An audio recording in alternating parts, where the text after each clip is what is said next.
You're listening to the Good Old Boys Fantasy Football Podcast. Now here's your hosts, Kevin, Derek, and Alex.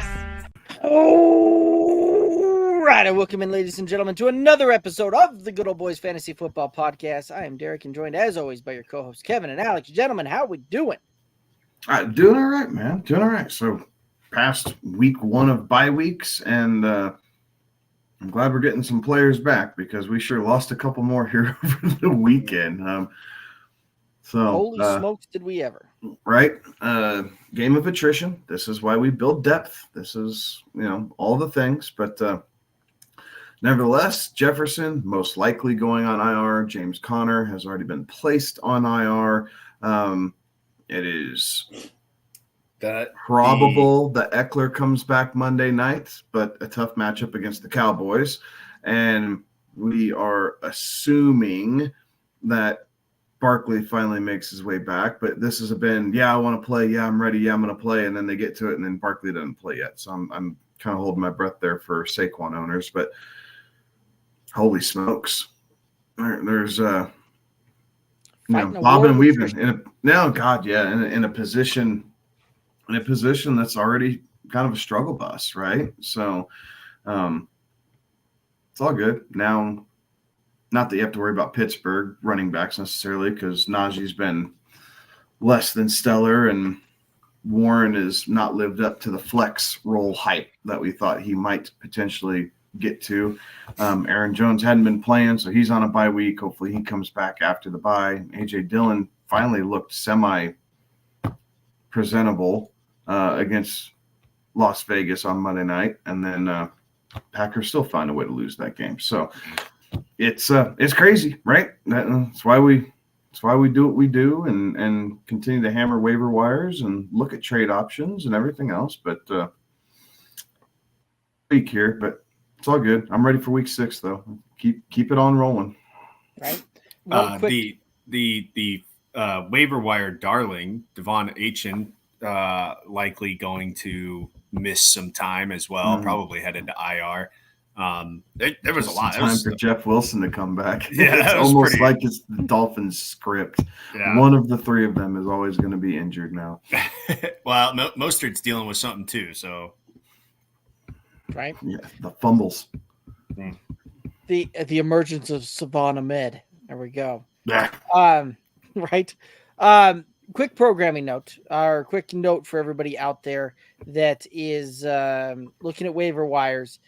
This is a deal where you are going to want to also be looking a week ahead on this one, because week 7 is a tricky one for buys. There's a lot of players that are going to be missing that are probably very impactful on your fantasy rosters. So you want to be looking ahead. And this is one of those, it is, if you've got the roster construct to be able to do it and the roster space to do it, get some of those waiver claims in on guys a week early on some of that one, instead of just looking this week. Also be looking ahead towards week 7 there as well, because that is a week heavily hit with buys this season, right? That's kind of coming up on that buy-a-geddon type of thing. So Gotta love it.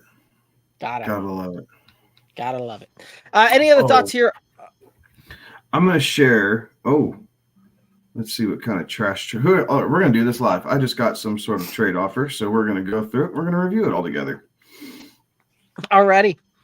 this is No names, no public shaming here, but no public shaming. They want me to send them Dameon Pierce, and I get you and I are in together, and I get Mike Williams.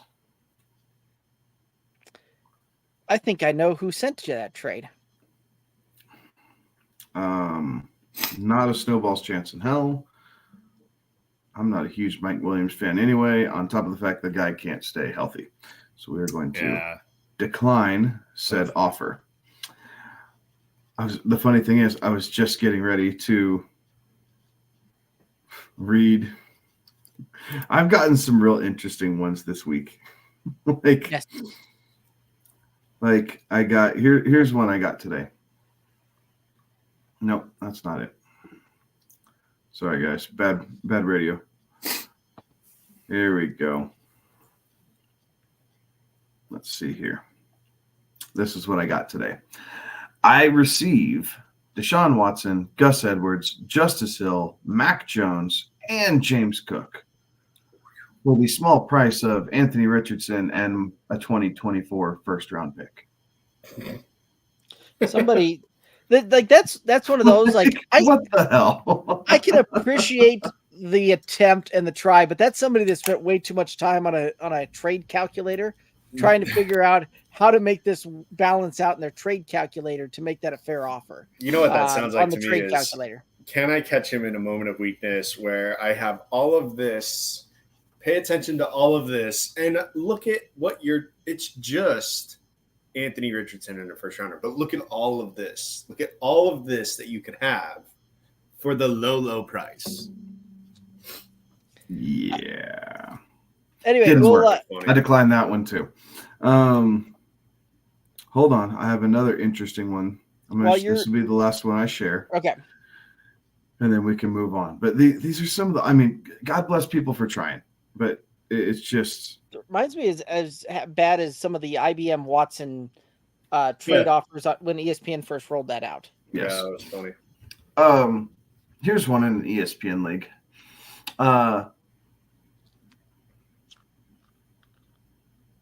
I would receive Hunter Henry and Garrett Wilson, and I would give up Geno Smith and Jerome Ford. It's a touch closer in an ESPN league, depending on how it's set up. But it's still if you want a quarterback and a starting running back, if you're going to end up starting both of these guys, then I need a better piece than Garrett Wilson without Aaron Rodgers. It's got to be better than that. You got to take Hunter Henry away, and then let's talk about, Puka Nacua and a piece or something like that.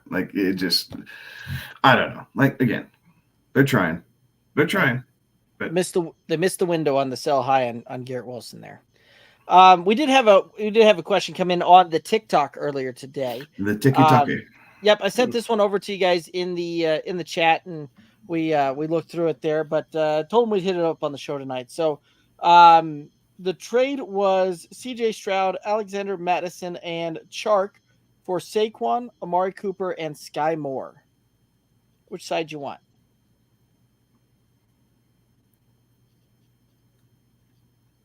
I want the upside of Saquon And Amari? Yeah, I think Amari. Sky Moore does nothing for me whatsoever. Right. Just kind of one of those things, but I think you Saquon's get probably the best piece in that. True one, right? Saquon's the best piece in this, right? Saquon is a true RB1 when healthy, right? We have to throw that caveat in there. Amari Cooper, I think, is on the upswing there in Cleveland. Stroud has been good, but not blow the doors off good when you compare to his peers in the quarterback position, right? Stroud has been a really good rookie quarterback. But as far as quarterbacks, right, compared to everyone else, he has been good, average to good. Madison is what we thought was going to be the featured back in Minnesota. He is not. So much so that they went out and traded for, throw me the name. Cam Akers. Thank you. And while we haven't really seen that come to fruition just yet, I think it will. I don't think you make that trade to sit Cam Akers behind a struggling Alexander Madison. So I agree. I'm on the Saquon side. The Saquon, Amari Cooper, and the piece that is Sky Moore. Yeah, I concur. So consensus there, unanimous. So actually, here's one too that I've had somebody trying to kick the tires a little bit on a trade in a dynasty league here as well. Where I guess what would you place the trade value if you were to trade away Kenneth Walker III? What would you be looking for? And I'll be honest, I've got him as a top 5 dynasty running back. For dynasty purposes, he's a top 5 running back by the time you factor in age, outcome. Like, I think we're still going to see his best season or two ahead of him. This is a sensitive subject. AJ Brown in a dynasty league, right? You want a wide receiver 1 attached to a high profile offense.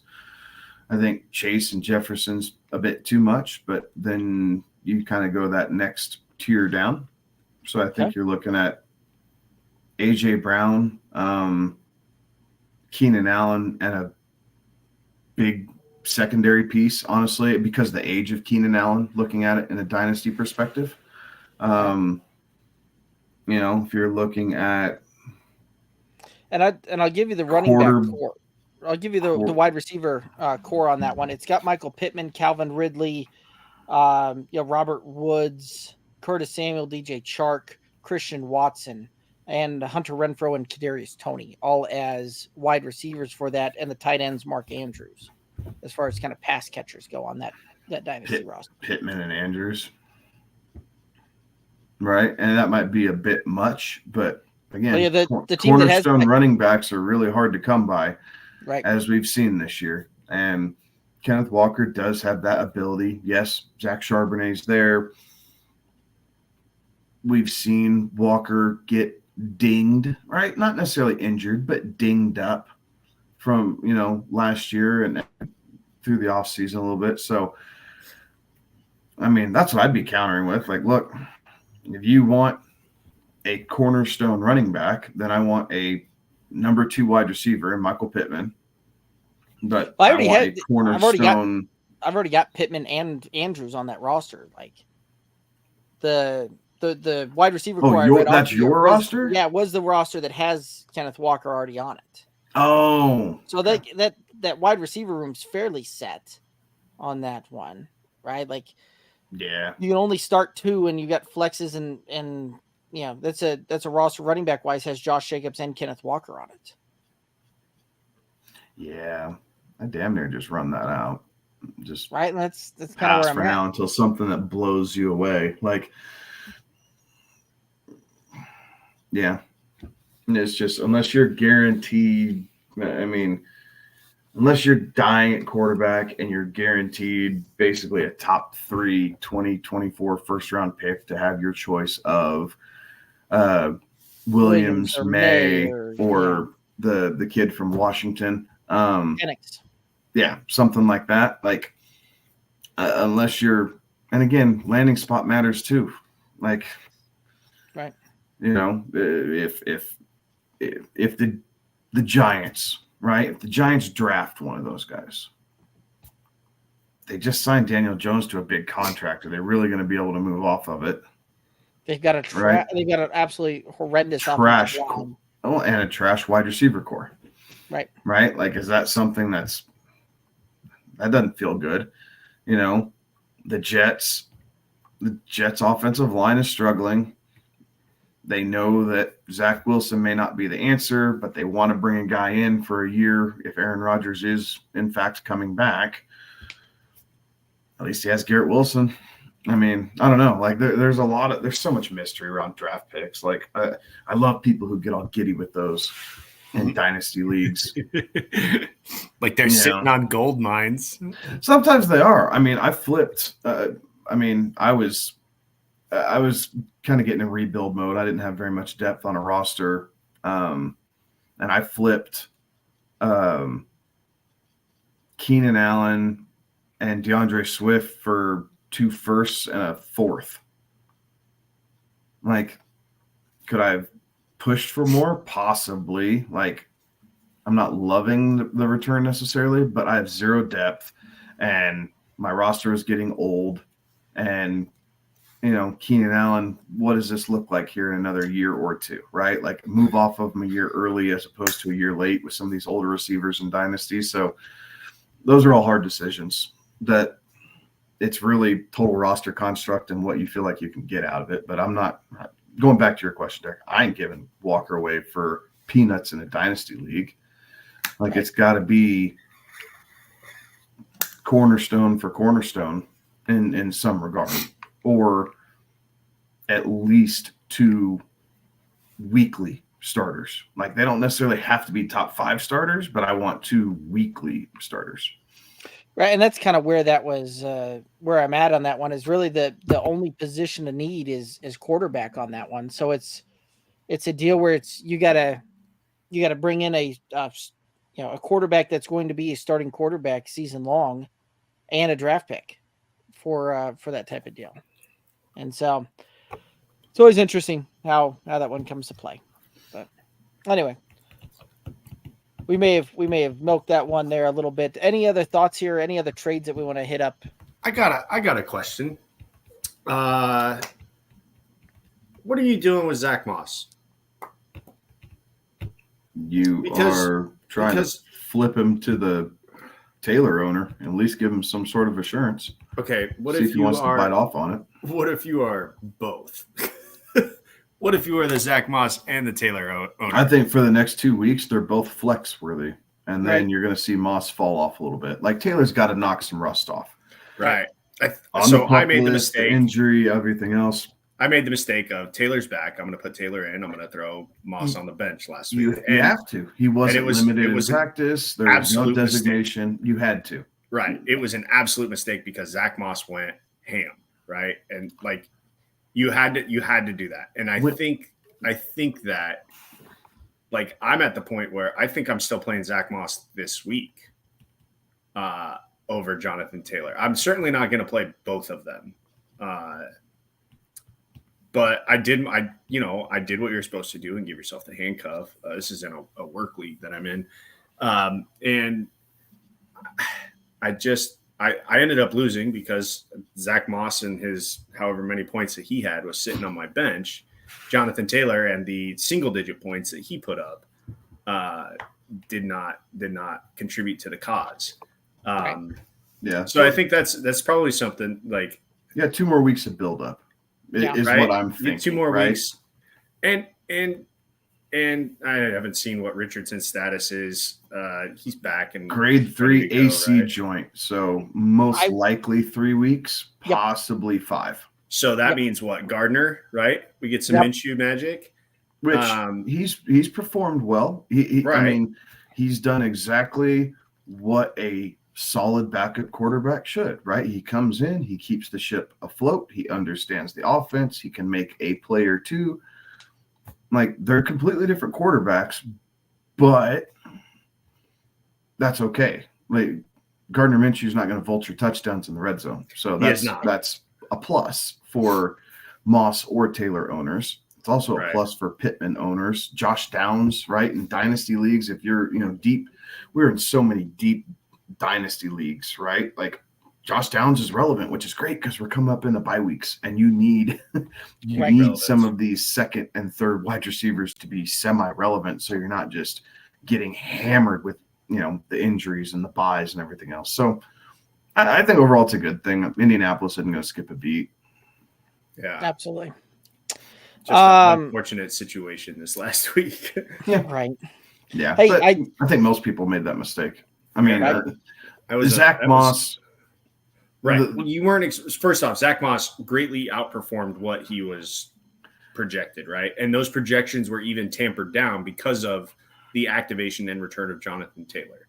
Yeah. Right? So those projections were already down. So yes, he greatly outperformed. But even when Zach Moss was the featured back, he wasn't putting up the numbers that he put up last week. No. And where I found myself starting Zach Moss was more dynasty than redraft, just because I don't have a whole lot of Zach Moss in redraft. But in dynasty leagues, I end up playing him because of, again, the bye weeks and the injuries, right? Yeah. Aaron Jones was dinged up. We didn't know his status going into Monday night, and I didn't want to chance it. Javonte Williams got ruled out for their game against the Jets. You had, 4 teams all with prominent workhorse running backs on a bye. So you're down 6 running backs essentially, right? Just to start the week. Then you say that Saquon doesn't play, so there's 7. I mean, it was so rough. You're right. I mean, it's a quarter of the league. It hurt. It was a really, really difficult week. And a lot of folks having to pivot off to Jamar Gibbs too. Yeah. That was another one that Mhm. folks are having to deal with. Not if you listen to us. Well, that's very true, because had you listened to us, you would have known to draft David Montgomery over Jamar Gibbs. Just saying. That's right. But in this house, we stand David Montgomery. exactly. Exactamundo. All right. Alex is wearing his Lions blue. Yes, exactly. They're going to win the North this year. I remember us calling that one all the way back in what, April? They are winning the North. And Sam Laporta, whew, Yeah, let's go. exactly. Rook's looking good. All right, we've got a couple of questions. We're gonna hit these guys up and start rocking and rolling. Pyro Too Cool. That was the Yep, they hopped in here on the YouTube channel there. Yeah. They asked this question earlier on the TikTok. So, and Pyro, we did talk about this one a little bit earlier. All three of us are on the we'd rather have the Saquon Barkley, Amari Cooper side of the trade, but it's not a bad trade. It's a close trade there. So, cool. Terrence, welcome back, Terrence. Should I trade Pickens and Jerome Ford for Aaron Jones and Jahan Dotson? No, Man, absolutely He's not. got his lineups here, but I don't think it matters. So RBs are Brees Hall, Kyron Williams, Najee, Jerome Ford, Achan, and wide receivers are Cooper, Kupp, Higgins, Wilson. No, I'm standing pat on this one. Yeah, you don't need Stand to make pat. don't make a move for the sake of making the move. Ford's done with his bye week. It's extremely favorable to running backs going forward. Yep. Regardless of how Deshaun Watson's health is going to play out. Yes, Aaron Jones will lead to a bit more on the passing side of things, but we've seen what Pickens has been able to do, right? Like Pickens has been able to be a big play machine. He's getting a couple into the end zone, which helps. Jahan Dotson disappears for 3 weeks at a time, has a halfway decent week, and then everyone gets excited again. Like, no, thank you. I will take the consistency with Ford, knowing that he's going to see 18 to 22 touches a week. And Pickens, yes, Deontay Johnson's coming back, but I think that it helps Pickens more than it hurts Pickens, because now he doesn't have to play solo outside, right? Like now you have Deontay who can take some of this underneath stuff, which they're going to have to respect. And then Pickens will get a couple more deep shots. I think this actually helps George more than hurts him. So I want Pickens and Ford, as bad as Pittsburgh's offense has looked. Right. Yep. Well, there's also a component of playing keep away on that one there as well, right? Like the person that's getting Pickens and Ford is getting the upgrade on that one. And at that point, you're better off. You're better off keeping those guys, even though if they're not going to see your starting lineup with the other guys that you have in there, outside of bye weeks, outside of very juicy matchups, things like that. Just from the standpoint, if they're on your roster, nobody else can play them, and there is a very real component of fantasy that you've got to play some keep away on some of that. Like there are guys on my roster right now in the home league that probably aren't ever going to see the starting lineup outside of an injury and bye weeks all falling in line there. But I'm also not going to drop them for anything else, because they're more valuable on my bench not playing than they are on a waiver wire or somebody else's roster being able to play them. So if I'm going to get rid of them, if I'm going to trade them, if I'm going to move them, it's going to be something that is similar or better value for me on that one. Like I'll make a move to make a move, but it's also one of those that it's got to be one of those that it allows me to continue my march towards cash and trophies. In the very early days of the Good Old Boys Fantasy Football League, I had Drew Brees. For the longest time, I had Drew Brees. This was before we were a super flex league. It was before there was a keeper penalty. I had gotten Drew Brees, and I held on to Drew Brees until Drew Brees retired from the league. That's not true, but and I can't remember. There was a year where I also had the second. Drew Brees was the highest statistical quarterback one of the years, and I also on my roster had the second highest statistical quarterback. I can't remember who it was behind Drew Brees, but I wasn't interested in moving that player. I was honestly, I kept that second statistical quarterback on my bench the entire year, except for the 1 week I needed him when Breeze was on a bye. And I did that because I simply didn't want anybody else in the league to be getting the points from that guy. Right. and this was this at the time we were a single QB league. The scoring was still awesome, but it wasn't. Right, wasn't what it has evolved into.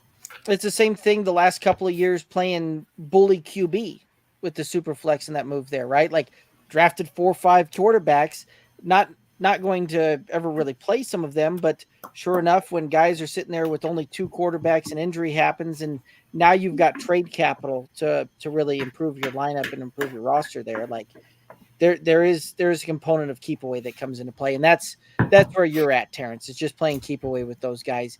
And if you get an offer that knocks your socks off, let's take it and let's improve your roster even more so. To like, that's where you need to be looking at is if you're going to trade somebody that's going to start for somebody else, the guy that you're getting in return needs to be a guy that could be knocking on the door and starting on your roster, not just a guy that's, has some potential upside.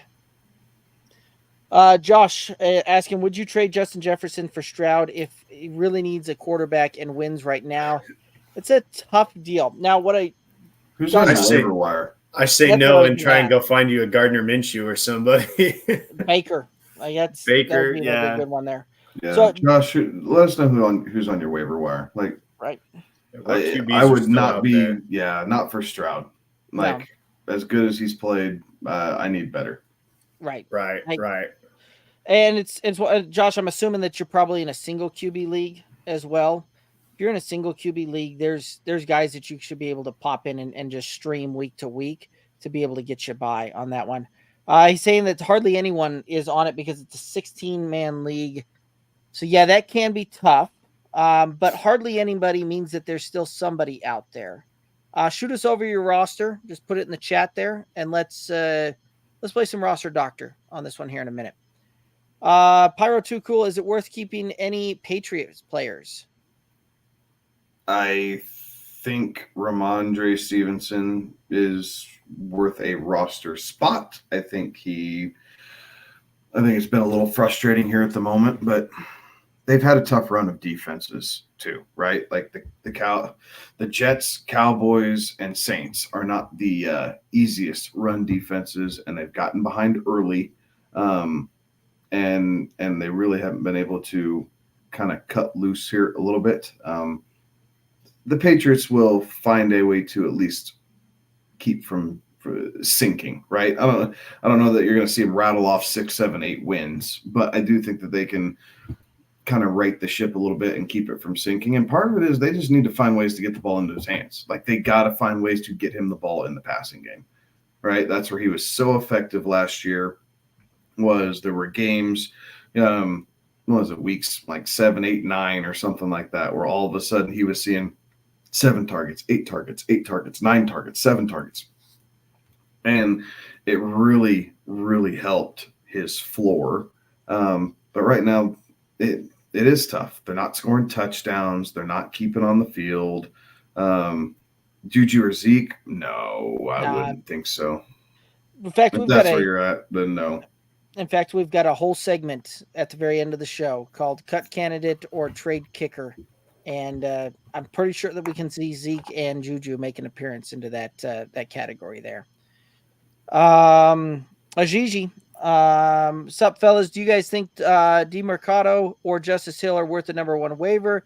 5-0, but RBs aren't the best, but don't want to waste the number 1 waiver spot. DeMarcado could be an interesting move there, just from the standpoint of Connor being out. However, DeMarcado's got a really tough schedule ahead, right? He's got the Rams this week, then he's followed up with Seattle. I forget who it is 3 weeks from now, but then you also get into like Cleveland. Like, it is not a favorable matchup anywhere in there for about 5 weeks. Thoughts on this one? I mean, if you need running back, DeMarcado's DeMarcado is going to be the guy to use it. Like they don't have any other option. Ingram's coming off of IR, so he's not up to speed. There's too many waivers, and Arizona's going to have to run the ball at least somewhat, right? Right. And DeMarcado has a little bit more.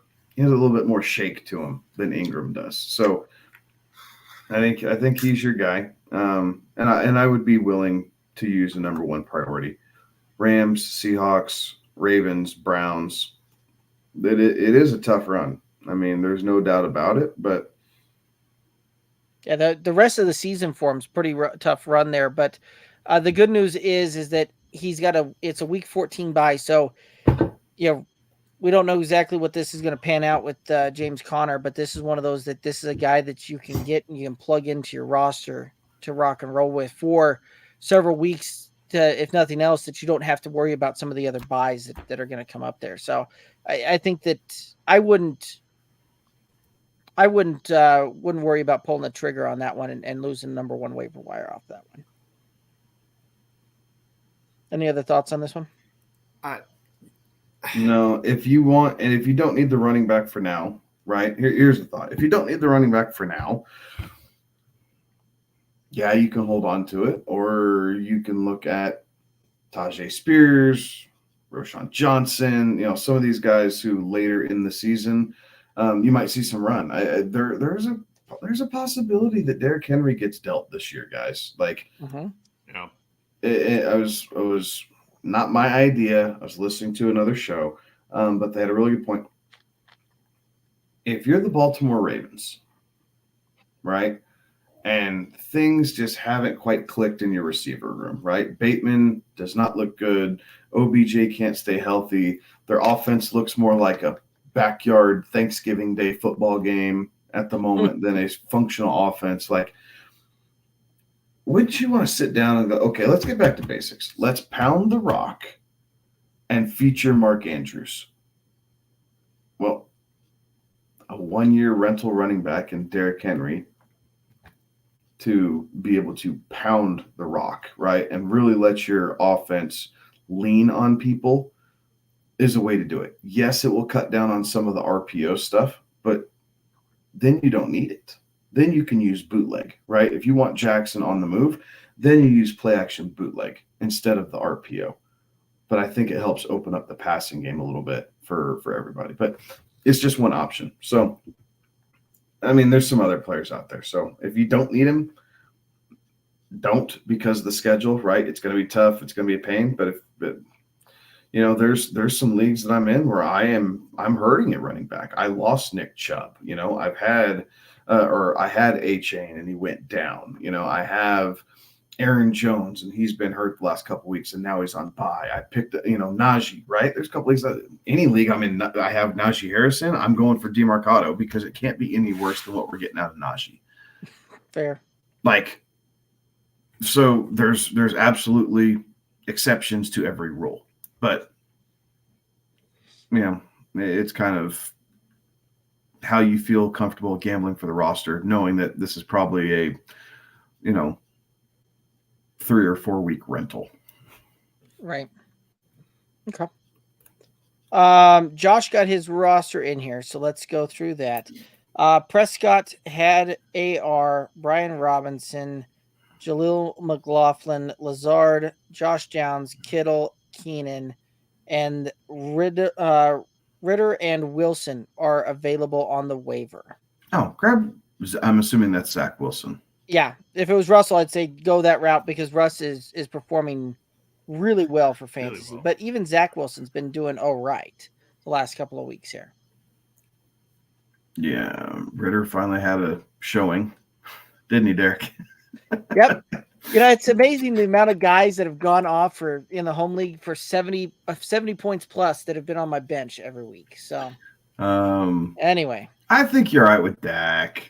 Yes, it doesn't feel so sexy. This matchup Monday night against the Chargers is a passer's dream. Yep. So you should be fine this week, to be able to move through that. So, hold on. I'm going to pull up the Cowboys schedule real quick.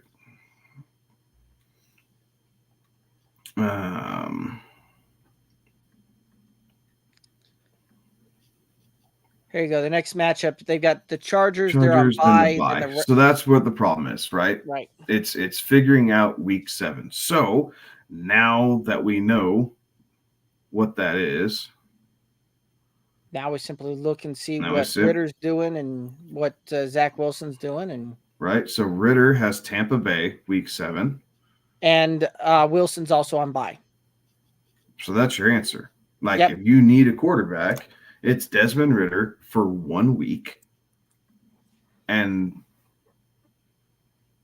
then you go. But I would not trade Jefferson for Stroud for that 1 week. Like I think you can survive that, because after the Cowboys are on a bye, the Rams, that should be a shootout, and the Eagles, and their pass defense is not as good. We saw the Rams do it, right? The Eagles' pass defense is not what it was last year. So for the next And also 4 Stroud weeks, has a week 7 bye. Even more true. reason not to do it. So and you Stroud have has two a week 7 quarterbacks. bye too. Yeah. So they're both on a bye. There you go, Josh. So it's Ritter, unfortunately. So make room for Ritter. It's playing Tampa Bay. Sometimes that's how it shakes out, man. I'm right there with you. I have a couple 16s where I think my roster looks way better than my 12s. Like it just It's funny how the draft falls. Right, how the draft falls and who stays healthy and who doesn't, and just the makeup of it.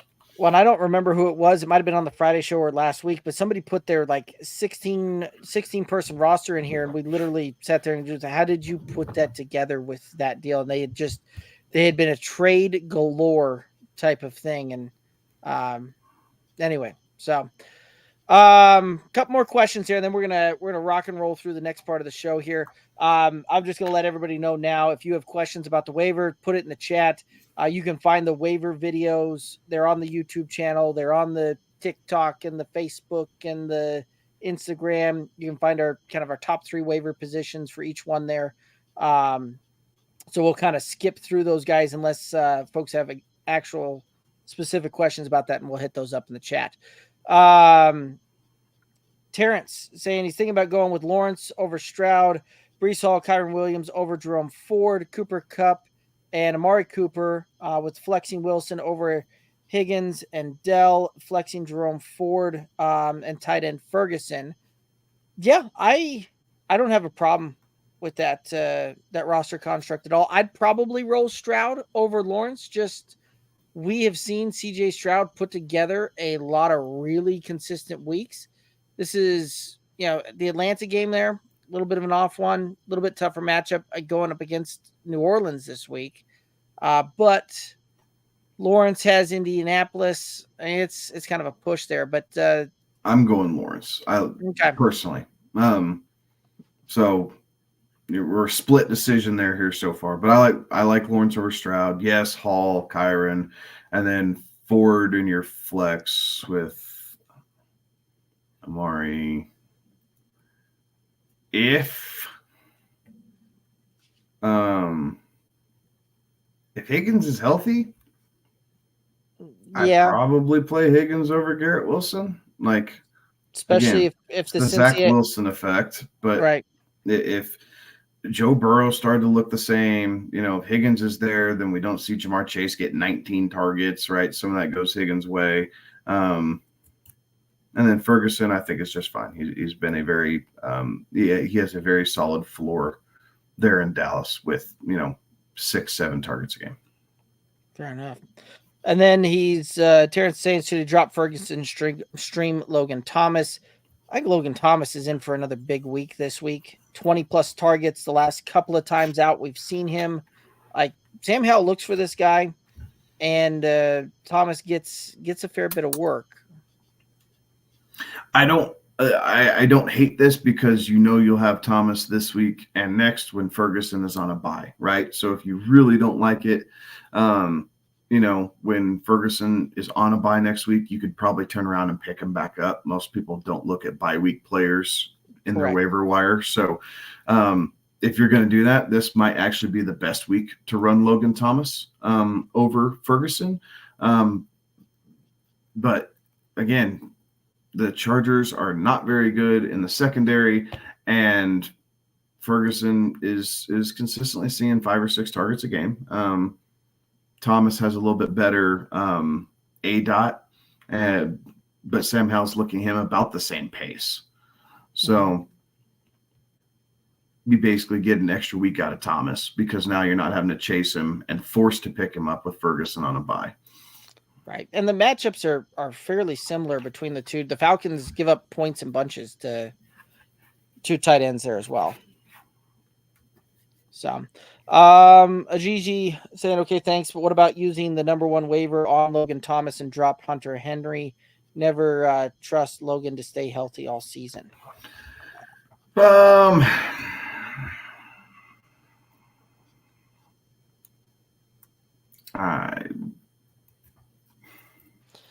Depends on how fast your league turns through waiver priorities, I think, at that point, right? Like, if people just sit on them because they're waiting for the best deal, sometimes being down the road isn't that bad because everyone wants to sit on their priority to be able to get the next big thing.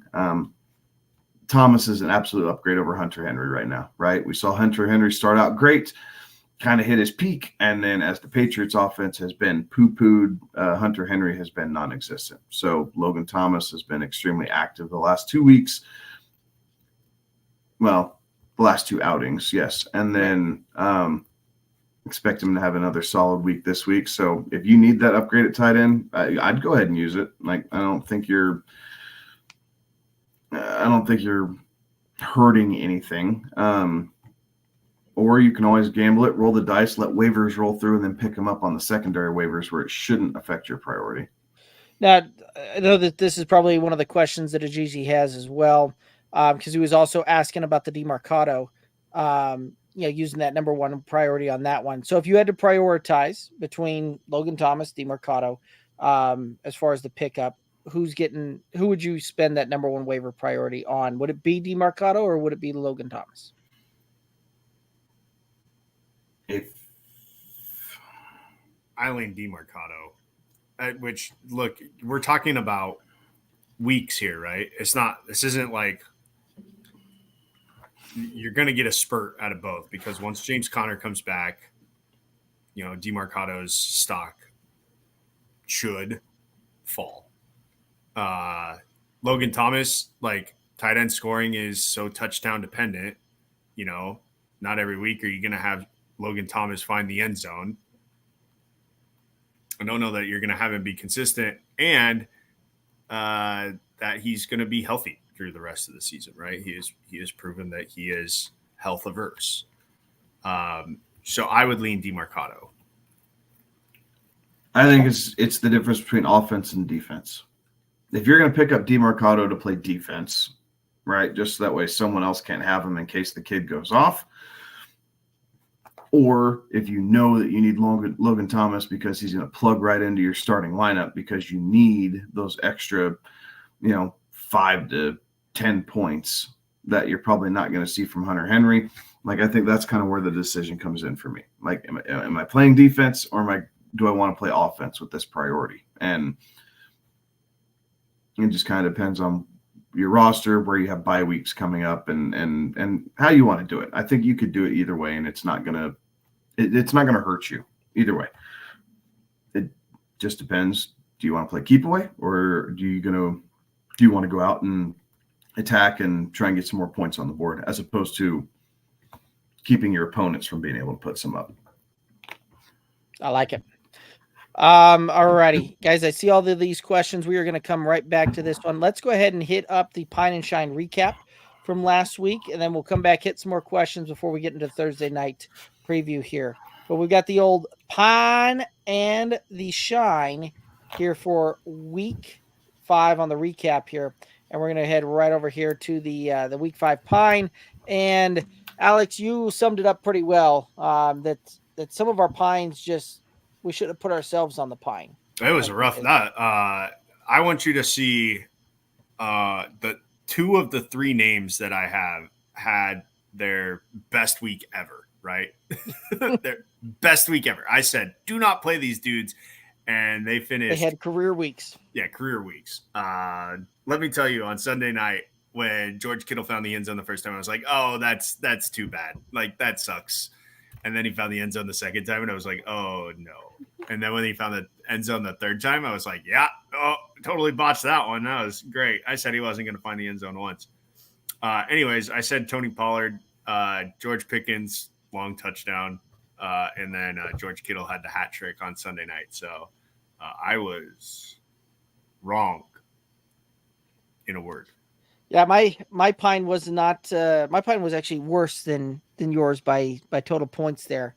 Called for the DeAndre Swift. He hit expectations exactly what they were at 13.8.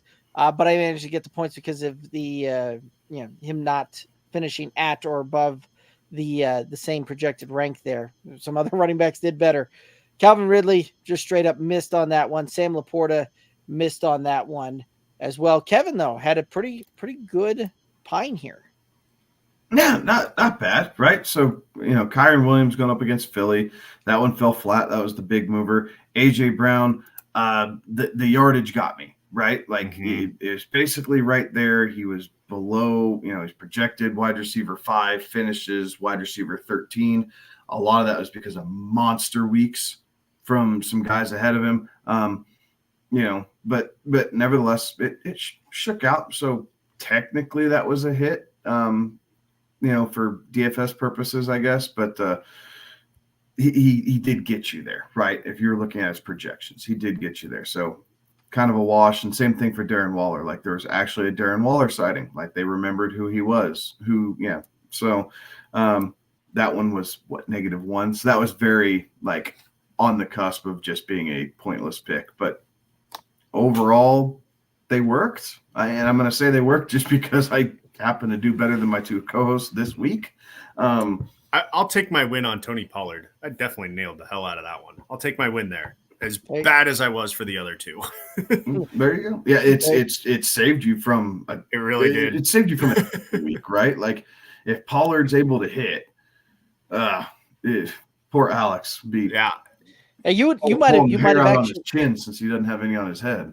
Yeah. You might have topped me for worst week on the scoring there. Yes. I already said I need to retire from this game. I will keep coming back to it, but boy, am I not good at it. I'll give you the same analysis that I gave you earlier, that you had 2 weeks where you were negative, and then you had a big blow up week, and now you have 2 weeks negative again. It's time for a blow up week. So I'm very excited for your pines and shines this week. Let's go ahead and hit up the pine and shine recap for week 5 here. We've got the shines this time around. And with the shines, we've got it was a rough week out there a little bit in the shine world. James Conner got hurt, and I couldn't take a third Jets running back because you two got to the dang show doc before I did. Well, you didn't want one of the Jets running backs. That's right. I say it was all Brees. I wanted Brees. So I got James Conner wrong. I'll take a victory lap there for DeAndre Hopkins, who makes another appearance, I guess, this week for me, in a different capacity. And Hayden Hurst didn't find the end zone, so yep. Yeah, it was a tough one there. I felt really good about my pines. Brees Hall, right? Felt really good about shines. Oh, sorry, shines. Anyway, felt really good about my shines, right? Like the Brees Hall, that one absolutely hit. Drake London went from a top end wide receiver 4 as far as where he was ranked, finished in that kind of mid wide receiver 2. So that one did pretty well. And then Tyler Conklin went from a back end tight end 2 as far as where he's projected to do, got right inside of tight end 1 territory. All of those guys get me positive points on the week. Yeah. My Jets running back did not do well. It was all Brees. They weren't kidding. I thought that they'd split it up just a little bit more. It didn't happen. So Dalvin Cook missed. Michael Pittman. Josh Downs got involved. Obviously, Richardson went out. But Pittman did not have the week I thought he was going to. Logan Thomas kind of saved the day for me, right? Being able to be in that mid tight end 2 range and jumped all the way up to 5th overall. So he saved what could have been a disastrous scoring on the shine side for me. Yep. All righty. So any other thoughts here? Pine and shine recaps. God, I need to retire. Hopefully we have a better week this week. Connor got hurt, right? So That I mean, one hurt. Connor got hurt. You can't control health, right? And then George Kittle had a hat trick of touchdowns. Yeah. His first 3 touchdowns of the season. Fair enough. Yeah, It was a good week. Also, it was a good week for like tight ends who have been just killing their fantasy owners. I'm just looking at George Kittle and Dallas Goedert, just killing their Kyle fantasy Pitts, owners. How many? Yeah, Kyle Pitts had a sighting. How many people had benched Kyle Pitts because they were so tired of him through the first 4 weeks? And How many Jonnu people was have gotten starting rid to of take over. Dallas Goedert because you were sick and tired of him not finding the end zone for the first 5 weeks? So it made my decision easy when Freiermuth was out, and so it was plug Logan Thomas in. So that was. It was nice to see those guys get a sighting. It is all I'm saying. Like, it was nice. All right. Let's hit a couple more comments here and questions, and then we're going to hit the Thursday night, and then we'll get into the Pines and Shines for week 6. And we're going to kind of mix in through comments, questions, all of that kind of as we go. So we'll hit a couple, we'll hit a segment, hit a couple more questions, and kind of work through that. So if you guys have questions, keep putting them in there, and we'll keep rocking and rolling through them. Richard asking full point PPR can only keep 3 running backs on that league. Need to drop one now that Jonathan Taylor's back. Who do I drop between James Cook, David Montgomery, DeAndre Swift, and Jonathan Taylor? You trade him. Like, that's unless you're dealing with like an 8-person league, like trade away one of those guys and get something back. yeah, and I would try to trade Taylor or Cook. Yep. Yeah, I'm not Is messing with where it is. Montgomery or DeAndre. Now that Taylor's back, like he might have the highest name value. James Cook is coming off such a terrible game in London, which is unfortunate that now you're stuck in this situation because 2 weeks ago, it was just that 1 week. 2 weeks ago, Cook had a great week. He's been hitting that receiving. He got in the end zone 2 weeks ago. Like, it was one bad week. And the problem is now it's the time that you have to move it. I'm moving Cook or Taylor, and I think you get more out of Taylor. Yeah, the name value is enough, and people thinking upside, all of that. I don't know that Jonathan Taylor has a great fantasy season when we look at the end of this thing at the end of the year and go, yeah, this was a middling performance, right? Like, he's got a guy in Anthony Richardson that is going to vulture touchdowns. When it's all said and done, like he's going to take a lot of those touchdowns there, and I don't know, like.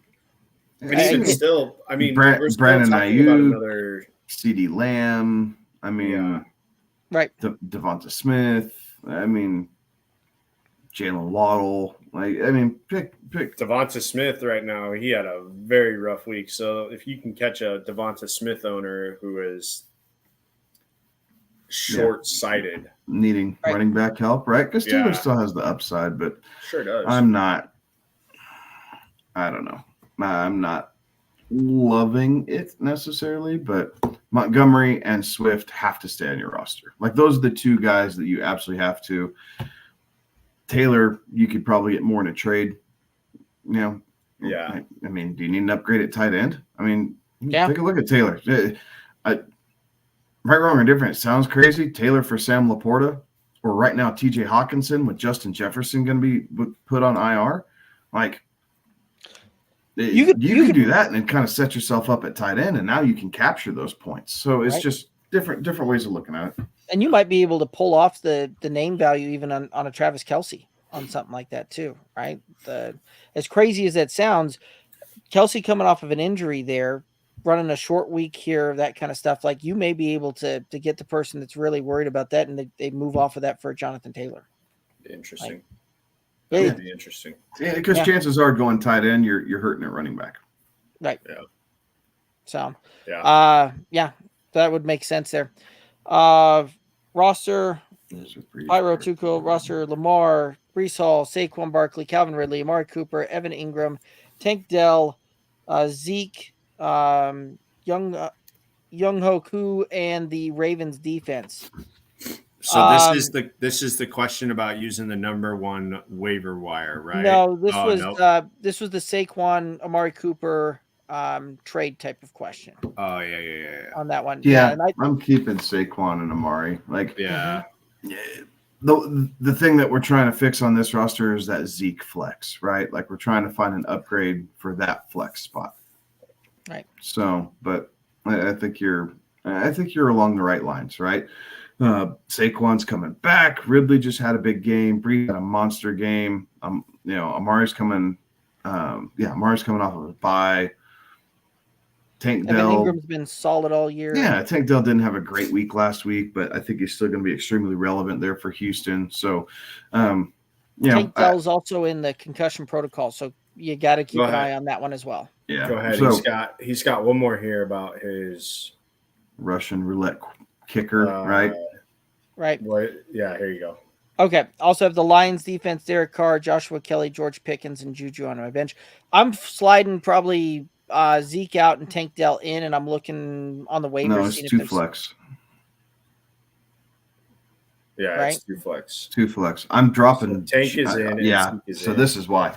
Go ahead and see what you can do to upgrade Juju and Zeke. Like, I don't think you need either one of those guys. So KJ Osborne might be on your waiver wire with the injury. Josh Palmer for the Chargers with the Mike Williams injury.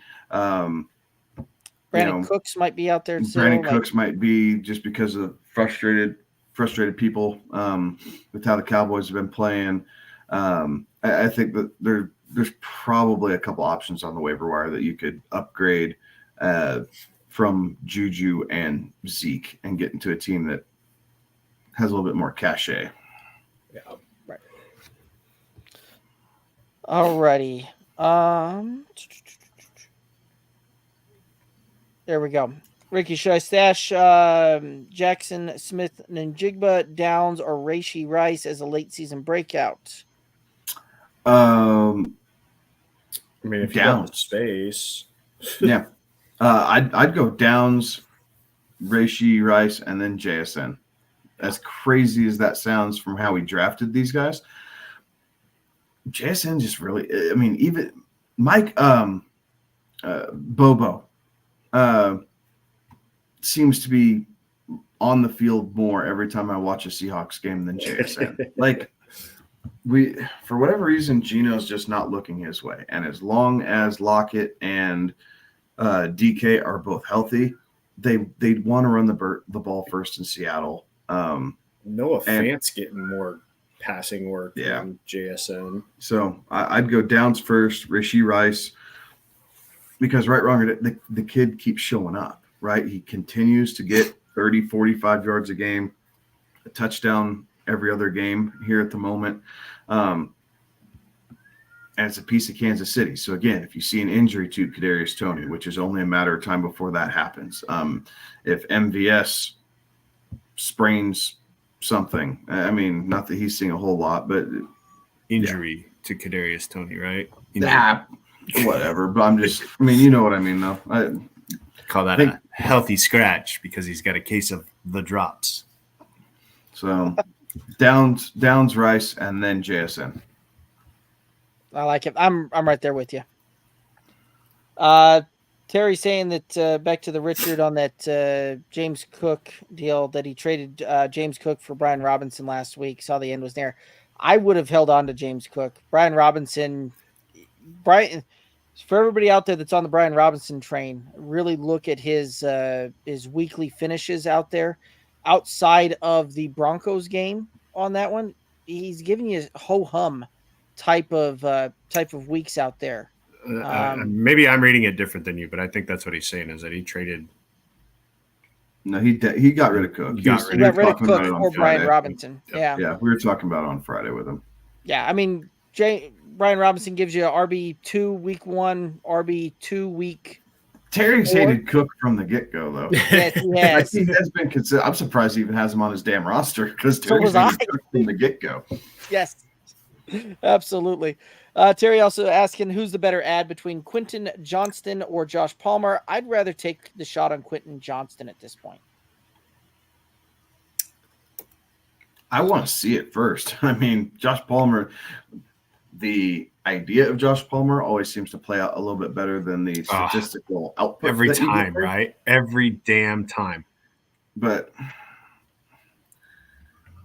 yeah, I it don't know. probably is Quentin Johnston. You mean you hope the bye week kind of helped with that? Getting Eckler back should help with that. Like all these extra things, he should be better long term. If for nothing else, you know what you get with Josh Palmer, right? Like, Yeah, you know get what you're getting. 5 targets and a dot of 11.5 yards, and every fourth week he falls into the end zone. Like that's Josh Palmer in a nutshell. So if you want to go safe, you take Josh Palmer. But if you want to gamble, I think you go Quentin Johnston. Yeah. You go with the unknown. I really like the way you phrased that. I really like the idea of Josh Palmer. I do. I like the idea It of is. him. The idea of Josh Palmer every year gets you. Right. I like it. All right, let's go ahead. Because it's a Mike Williams injury or a Keenan Allen injury, and you're like, Josh Palmer, let's go. And then nothing. He did all right last year. Yeah, he does. He shows up and he has 1 or 2 big games. But he wasn't. He's not. That maybe that's unfair to Josh Palmer because he's not Keenan Allen or Mike Williams, and you're just hoping that you slide that person in there to get that production, and it never happens. Best ability is availability, and he's at least out on the field, unlike Mike Williams. There we go. All right, let's go ahead and hit up the Thursday night game here, and then we'll come back and hit up some more comments and questions there. Thursday night, we've got the Denver Broncos heading to Kansas City to take on the Chiefs. The Chiefs favored by 10.5, over under on this one, 49. What are your thoughts on this one? All right. I didn't want to do this, but for some reason, before I preface this, on Wednesday, the Colorado Avalanche dropped the puck on the 2023-2024 NHL season. Shortly thereafter, the Denver Nuggets begin their title defense of the NBA title, the Larry O'Brien Trophy. So Broncos fans, there is plenty of space on the bandwagon for either of those teams if you'd like to join, because we know that once the calendar flips to November, it will not be worth your time trying to seek out the Denver Broncos. There are plenty of there are good teams that play just across the street at whatever the hell they're calling Pepsi Center now. Ball Arena. So just know there is quality sports that take place in the city of Denver. And they happen. But it's not on a football field. They happen in climate controlled environments. That's what I'm saying. Yes, our open the open air open stadium teams, not good. Terrible. Not good. The Rockies, the Broncos, the Rapids exist. But the climate controlled ones, those are the ones you like. And guess what? It gets kind of cold in Colorado in the winter months. So being inside is a nice thing. The Mammoth also play at the Ball Arena, and they won their championship 2 seasons ago, and we're playing for another one last year, I believe. So again, climate controlled sports in Denver. I said all that to say this: the Denver Broncos are just out to break people's hearts this year, and I think they do that by sticking a middle finger to bettors that take Kansas City minus 10.5 this week. So I'm taking the Denver Broncos plus 10.5. Because we can't have nice things. I will take the over in this game, and the player prop that I have is Jerick McKinnon over 12.5 receiving yards. Just need him to get 1 first down. I like that. I was also looking the Jerick McKinnon one, and I didn't find it at 12.5. I found it at 13. Oh, did you? So yeah. I got that on a BetMGM. All right, I know where to go now. I saw that. Okay. So last week, I put my fandom up for auction. I have not had any takers yet. So I think I'm starting to think it's me. Who have you opened? Well, who are you opening it up to? Are we just strictly NFL fandom? Not at the moment. Are you looking for a CFL team? Honestly, could I interest you in a USFL Canucks or whatever might be the way to go. I don't know. Anyway, no one took me up on it, so I'm starting to think it's something I did. Anyway, the Broncos are 0-4-1 against the spread this year. They've been favored in their first 5 games of the season. And that ends with a 1-4 record. They're finally an underdog. It's in Kansas City. It's on prime time. They can't stop the run. They can't stop the tight end, and there's no main wide receiver for Patrick Surtain to try and shut down. So it's really just whoever's not on his side running across the middle is going to see a bunch of targets.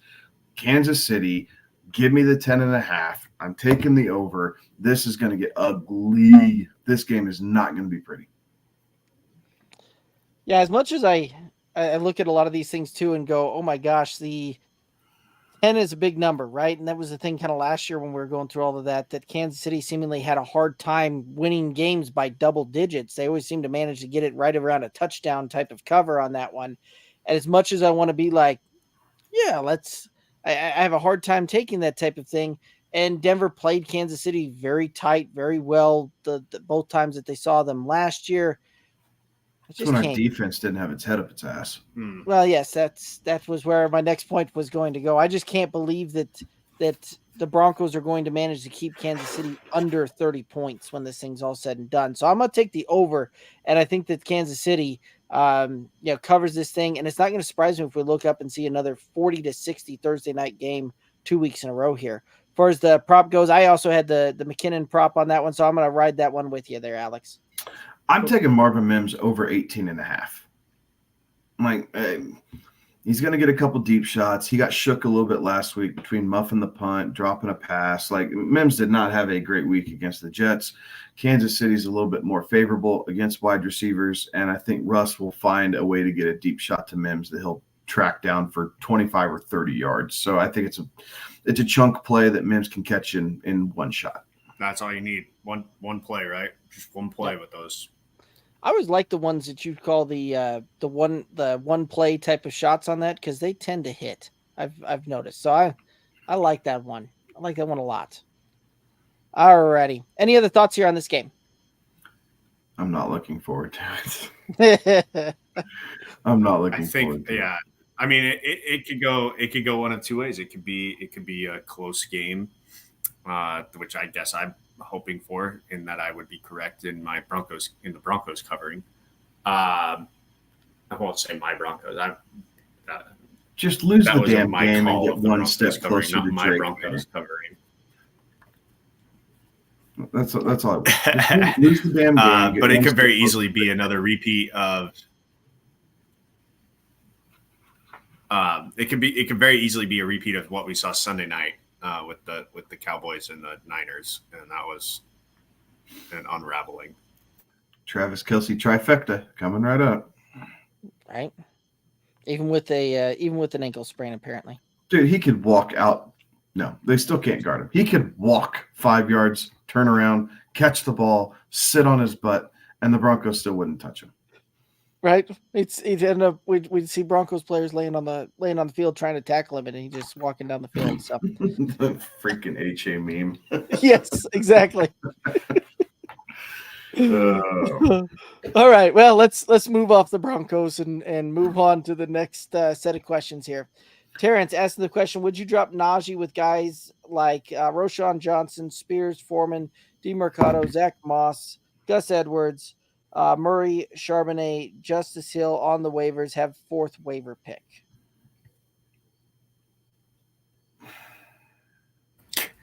So we're going to talk about this later. It's hard to say no. We're going to talk about this later. We are? But yeah, in our drop candidates, I would look and see first if you couldn't try and field a quick trade.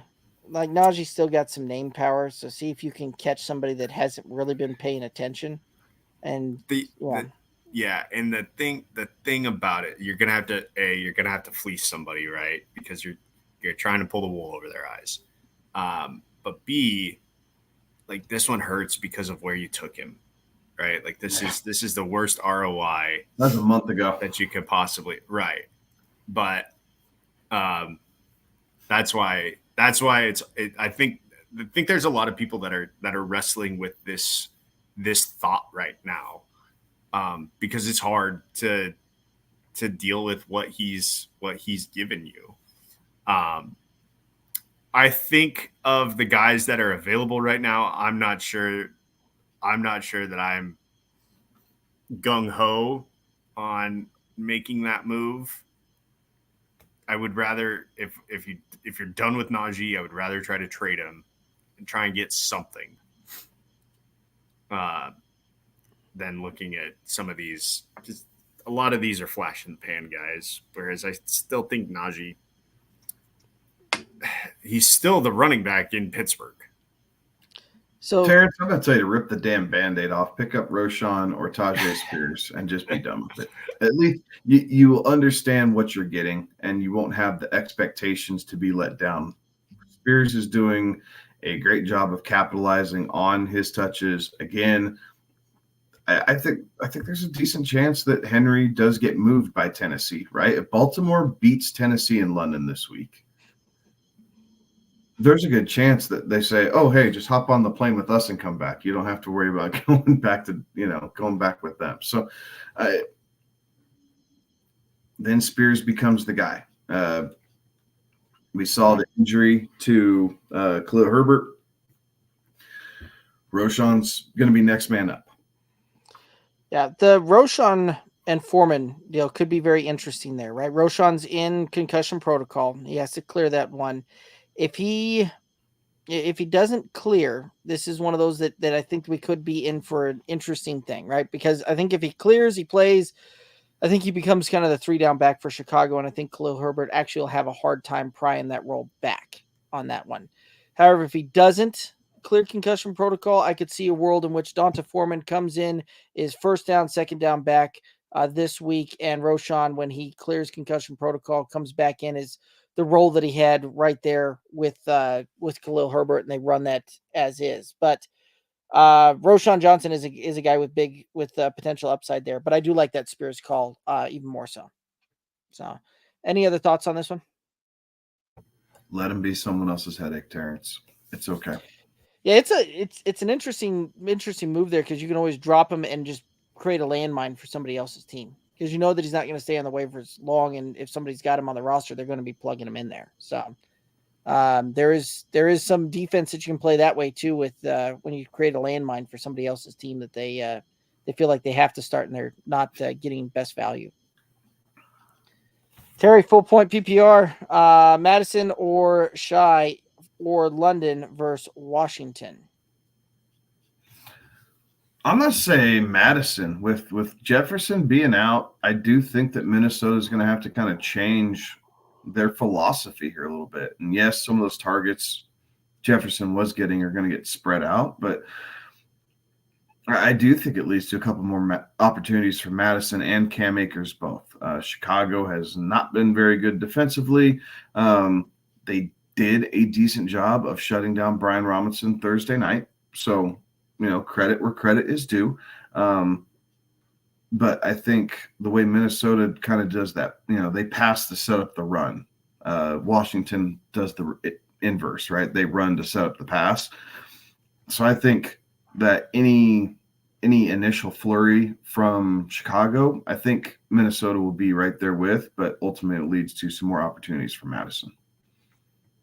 Cosine. Alex, any other thoughts there? And I can't trust Desmond Ridder to find Drake London or Kyle Pitts 2 weeks in a row. Yes. That is the dark cloud in that assessment. Absolutely. Just go back to DeMarcado question with the running back room is Monty Gibbs, Rashad White, TJ Warren, Zach Charbonnet, Keaton Mitchell. Do I even need to pick up DeMarcado or am I fine? I'd pick up DeMarcado and drop Keaton Mitchell. We're seeing absolutely zero sign that Keaton Mitchell's going to do anything except sit his ass on a bench. This is the number one waiver that he's trying to wrestle with. Yep. Yeah, I think you're okay to do DeMarcado. Yep. Alrighty. 10-team, 2 flex, Lawrence, Pollard, Walker, Jefferson, St. Brown, Laporta, Debo, McLaurin, thinking of trading St. Brown for Olave and Kyron Williams and trading Walker for Justin Herbert and Puka.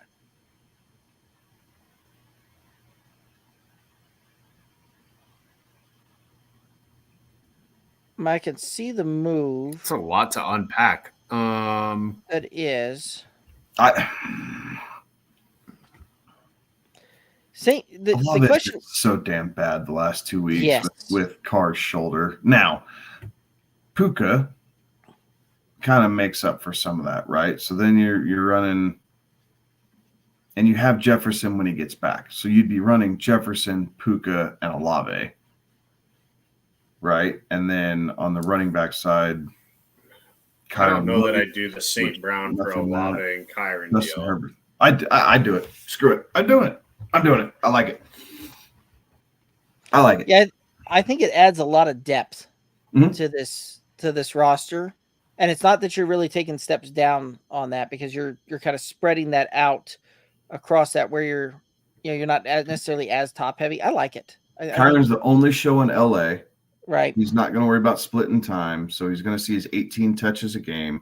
Olave will eventually bounce back, but you need someone with Jefferson going down, a possible hernia that St. Brown's dealing with, right? So kind of take care of both those problems in one. You get Puka coming back in. Herbert's an upgrade over Trevor Lawrence in that offense.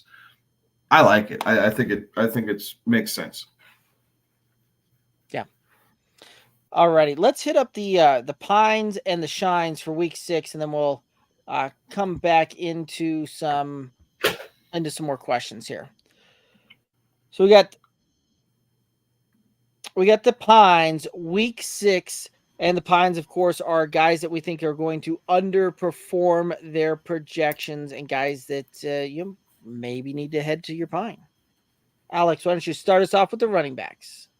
Oh, I was trying to pull up my rankings cheat sheet really quick, and I am going to stall while I try to pull up that rankings cheat sheet. Anyways, on the pine here, for week 6, I, as we always do, start with the running back, and the running back that I have chosen this week is Jerome Ford to pine. He's not supposed to have that great of a game. Going up, 24-25 is where I see him.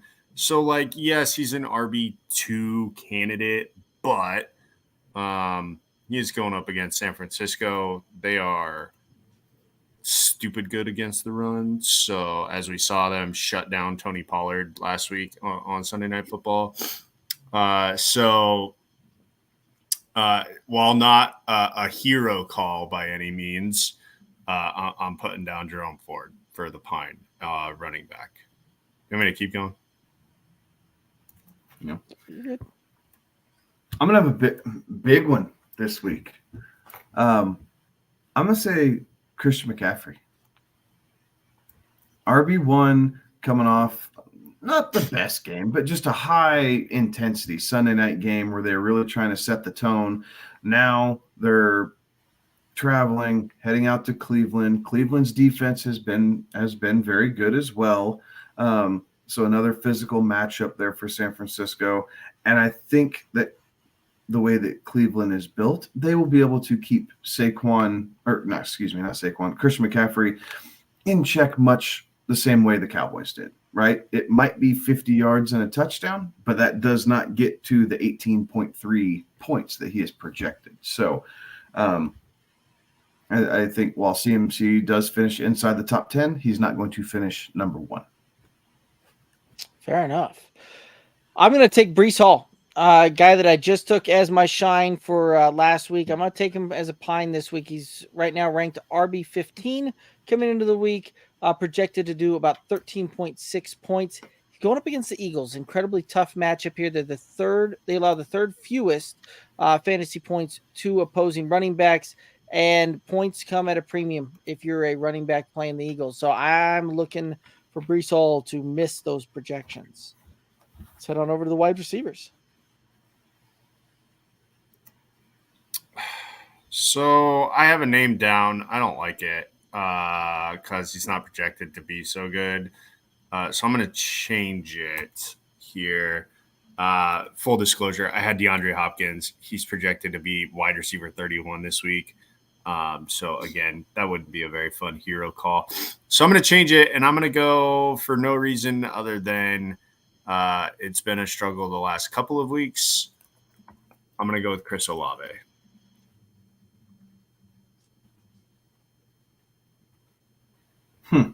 I'm going to go my wide receiver pine, another San Francisco 49er, Brandon Ayuk. I was going to go that route, and then you freaking had him. Got that. Cleveland is... I get screwed again because Derek's got the other one that I wanted to take too. So this happens to me twice. I got to get into the doc earlier. Cleveland's third against the pass this year, right? Their secondary has played extremely well. Again, road game for San Francisco, coming off a very emotional game against the Cowboys, kind of setting the tone. I still think and we'll touch this Friday night with Derek, but I still think the Niners find a way to win this game. I just think that these players are just going to be a little bit underwhelming for where they're ranked. So Brandon Ayuk's ranked 10th right now, projected points at 11.6.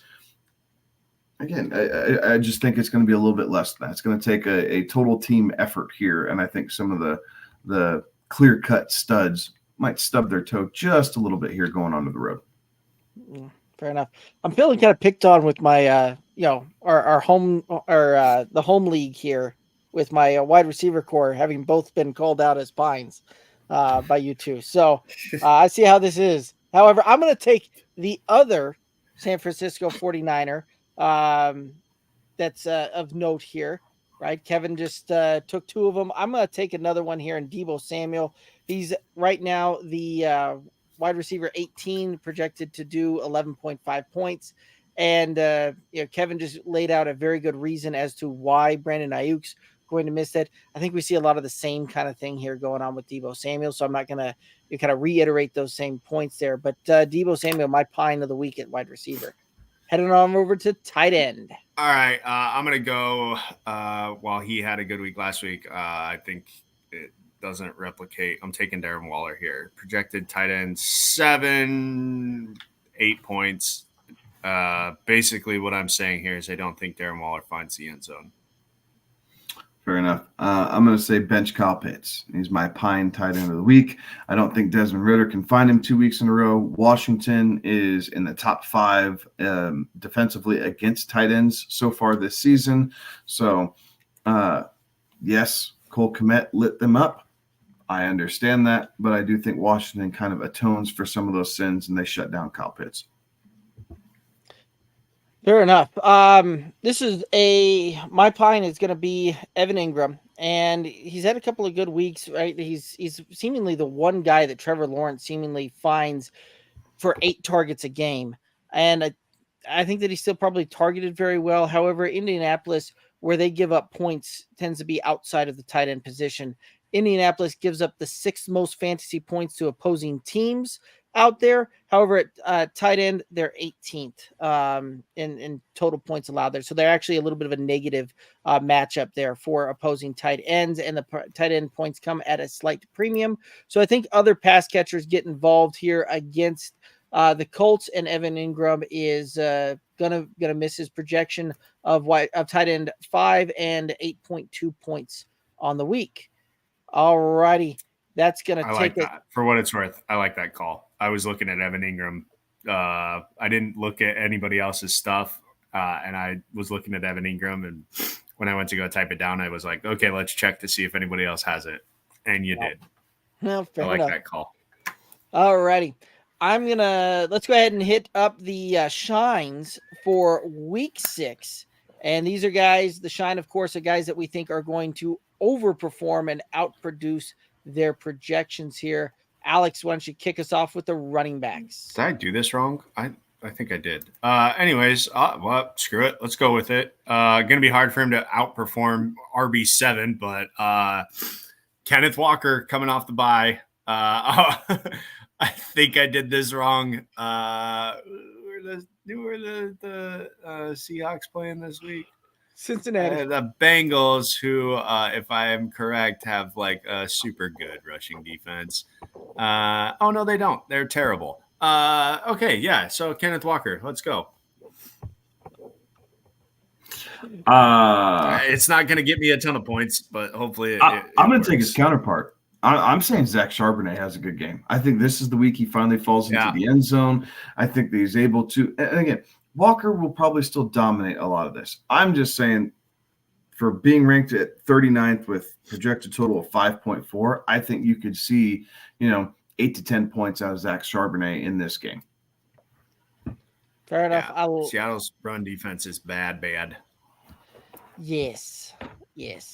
I'm going to take a guy right below Zach Charbonnet on the rankings. I'm going to take the running back 40, and that's Jerick McKinnon. He plays Denver. He's kind of enough said, right? Like, Denver has allowed top 5 running back performances against them like it's their job. So Jerick McKinnon, ranked 40 on the week. I think he outperforms that. Is 6.4 is what the projection is on that one. And this is a guy that he can have big plays. And I think that this is the week that we finally see him have a couple of big plays against a very leaky Broncos defense who, again, just points come in bunches, and they are a defense that you should be targeting for fantasy points week in, week out at this point. Let's go ahead and head on over to the wide receiver room. I'm going to go with Adam Thielen, projected wide receiver 20 this week. He's had back-to-back really good weeks. 11.3 points is what he's projected. So, look, I know that Miami is a good team. I think they score too quickly, though, which allows the other team's offense to be on the field. So I think there will be very few bright spots for the Panthers. I do think at a time they'll be chasing points, so Thielen and the pass game gets involved. Very good. I'm taking advantage of the parameters of our system, and so I'm taking T. Higgins because he is consensus ranked 70 at the moment with a projected total of 9 points. So if you're not cheating, you're not trying, but this is within the parameters of what Derek set up, and so I'm using his rules against him. T. Higgins. Fair enough. If he gets downgraded to out, what do we do there? That's the other. If he gets downgraded out, I'll come up with another one on Saturday or Sunday morning. Like I'll come up with a pivot for us. All righty, I like it. That was a good one. I didn't even look that far down. I love playing the game. Kudos to you, my friend. I liked it. I'm going to take a guy that on paper doesn't necessarily look like it might be a prime matchup. However, Josh Downs coming off of a very good week this past week. Anthony Richardson likely is not going to be playing in this one. We're going to likely see Gardner Minshew. But I don't know that it necessarily matters who's playing quarterback for Josh Downs to have a pretty good fantasy week on this one. He's projected to be wide receiver 41, only about 8.7 points on this one. He's going to be matched up a lot against the Jaguars' Trey Herndon on this one. And Trey Herndon has just been allowing guys to torch him out of the slot on this one. He has about an 80% catch rate against and, a very high wide receiver rating, the favorable wide receiver rating, winning those matchups against him season long on this one. So while the Jags have been decent overall on the defensive side of the ball, they do allow the 9th most points to opposing wide receivers. And I think that we see Josh Downs eat in this one. Let's go ahead and head on over to the tight ends. I'm going to go with Cade Otton. Bucks hosting Detroit. I think that basically Cade finds the end zone. It's really what this tight end pine or shine has come down to is, will this dude score or will this dude not score? Cade Otton's projected 26, 5.3 points. Okay. I'm going with Noah Fant. Again, ranked very far down. Tight end 32 is where the ranking. Projected total of 4.4. He's seeing about 4 targets a game. You've seen him get behind defenses a little bit using the speed that, really is why Denver drafted him to begin with, right? Is the ability to beat one-on-one coverage for the linebackers. Seattle toys around with that. Yes, they deploy like 17 tight ends throughout the game, but I think Noah Fant is able to surpass the 4.4 projected total. I like it. I'm gonna go with a repeat from last week, just because I think that we're on to something here, and the matchup is favorable. I'm gonna call for Tyler Conklin to be my shine tight end of the week again. Right now, he's ranked tight end 21 coming into the week, projected to do about 5.7 points on this one. Going up against the Eagles. So again, right on the surface, a tough matchup there, seemingly to it. However, this is a deal where we've seen Tyler Conklin get a decent amount of target share. He's up around 16-17% on a weekly basis, and the Eagles are the allow the ninth most fantasy points to it. So it is a little bit of a plus matchup for him as well. And I imagine with a little bit of that Eagles pass rush, we see Zach Wilson getting the ball out a slight bit quicker.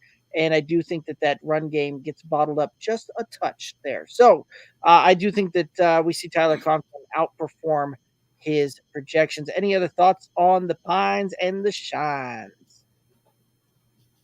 No, hopefully it will gain some ground on you there, Derek. Well, if that T. Higgins call hits, that very well could be the hero call that shortens the gap there. That's what I'm going for.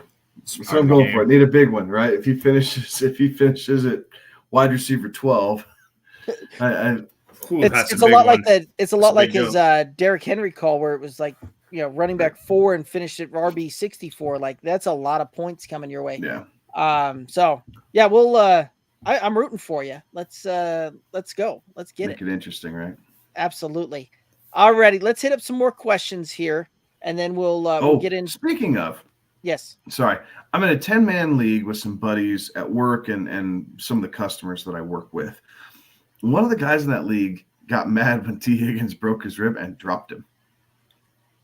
Oh. Okay. All right. That's a choice. Yeah, I thought so too. So we're going to see who comes up with him on waivers. I mean, but yeah, he got mad, dropped him on Sunday. And here we are. It's Tuesday night, and I'm sure everybody who's trying to claim him, but we'll see who the lucky winner is. I'm not going to imply anything about your coworker here, but just a good rule of thumb,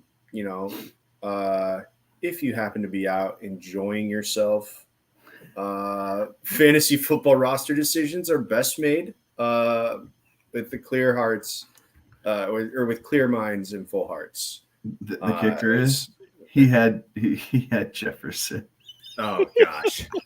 Oh no. Well, be paying attention. Jefferson may be ended up on the waivers. Again, exactly. Instead of putting him on IR, if he drops Jefferson. Sorry. Oh my gosh. All fab. Oh yeah, smash. Alrighty, couple of questions here. Let's hit them up.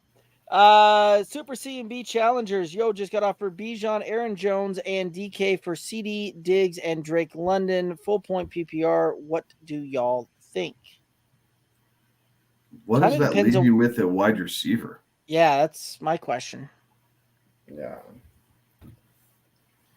Because unless you picked up something crazy on the waiver and you have, Puka Nacua out there as well, that's early draft capital, and Drake was still like a 5th rounder at that point. He's got another so Bijan and Diggs cancel out in my mind, right? So Bijan and Stephon Diggs cancel each other out. So Aaron Jones and DK for CeeDee Lamb, right? That's what we're. Yeah.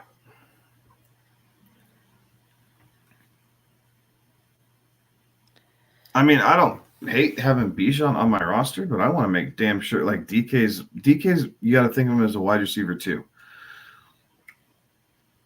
Right. The same thing with CeeDee Lamb, right? CeeDee Lamb right now is a wide receiver too if you're lucky. Like he's just it's a extremely low floor for what we've seen over the course of his career. Both the guys have a very high ceiling. We just haven't seen them yet. But it is what you have left, right? Like if you're rolling out DK and Hollywood Brown every week, I mean, do you feel like you can float by with that? I don't know if Bijan covers the gap there for you enough. No. And I mean, because you're trading away the wide receiver number 2 on that one, like number 2 overall. And that's gonna be a tough move to make. I'd probably sit tight on that one.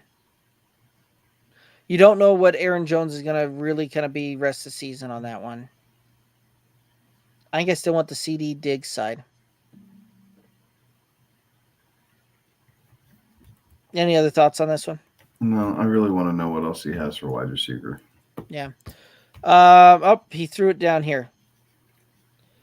My wide receivers are Jamar Chase, Justin Jefferson, Zay Flowers, because I have stacked wide receivers and no running backs. He has Jamar Gibbs, and that's it. I'd make the deal then. So I'd now probably make that understanding, deal. yes. So you have Chase. So you'll run Chase and Lamb until Jefferson gets back. Mhm. You need help at running back. Okay, now I think you make the deal.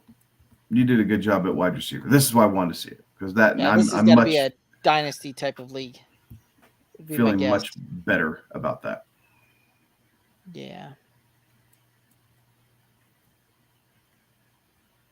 Yeah, I'm feeling better about that. Yeah, I would do the deal. I'd pull that. Alex, any thoughts on that one? No, I'm with you guys. Okay. Alrighty. Let's go ahead and there we are. Terry asking, what do I do with McLaughlin now that Javante's practicing in full? Latest report was that Javante was a limited participant at practice today, I believe. So I think you sit tight unless you've got another option. Like if you're going to drop him, who are you picking up type of thing. I agree. I think you sit on him here for a minute and see what's going on, because he might see he's done well enough that his snap count or his snap share just goes up, right? So, Javante goes down again. If you get blistered with injuries,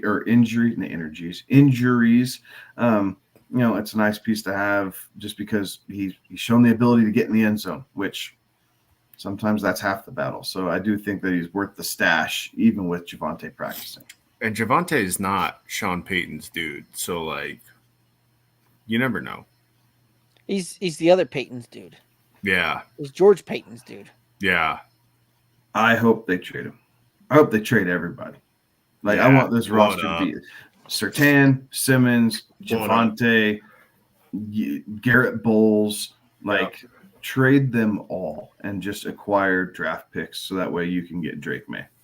Right. I'm tired of the infighting between former Broncos and current Broncos all over the Denver radio. Tyler Columbus has some thoughts, huh? Yeah. What I miss?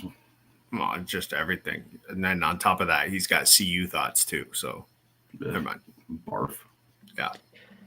All right. T Money reacts. Should I trade Waddle for K9?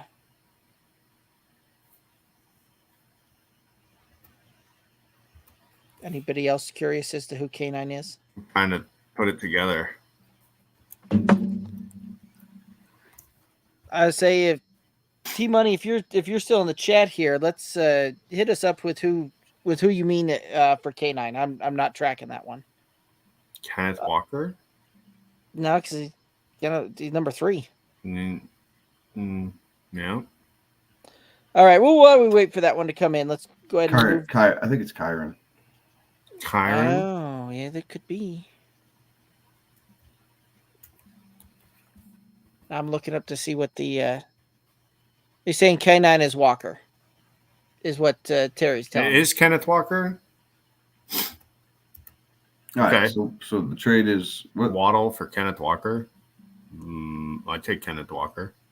It just depends on what you need, right? If you're deeper at running back, then and lighter at wide receiver, then I probably make that move. If I'm deeper at wide, if I've got wide receiver and I'm not as deep as running backs, I'm going to do that deal too, right? Like if I'm rolling out there and I've got I picked up Pyron. I picked up. I had Bijan, and I've got David Montgomery type of thing. Well, but I'm weak at wide receiver. Then yeah, I'd probably roll that deal. But this kind of depends on my roster construct more so than anything at that point.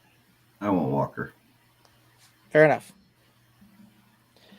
At this point, I'm not starting Najee over. So Terrence is saying he's not starting Najee over Brees Hall, Kyron Williams, or Jerome Ford. He's fourth on my depth chart until Achane gets back, and then he'll be fifth. Maybe he has a good game, and I'm able to package a trade. Yeah, I think that's probably the way to do that.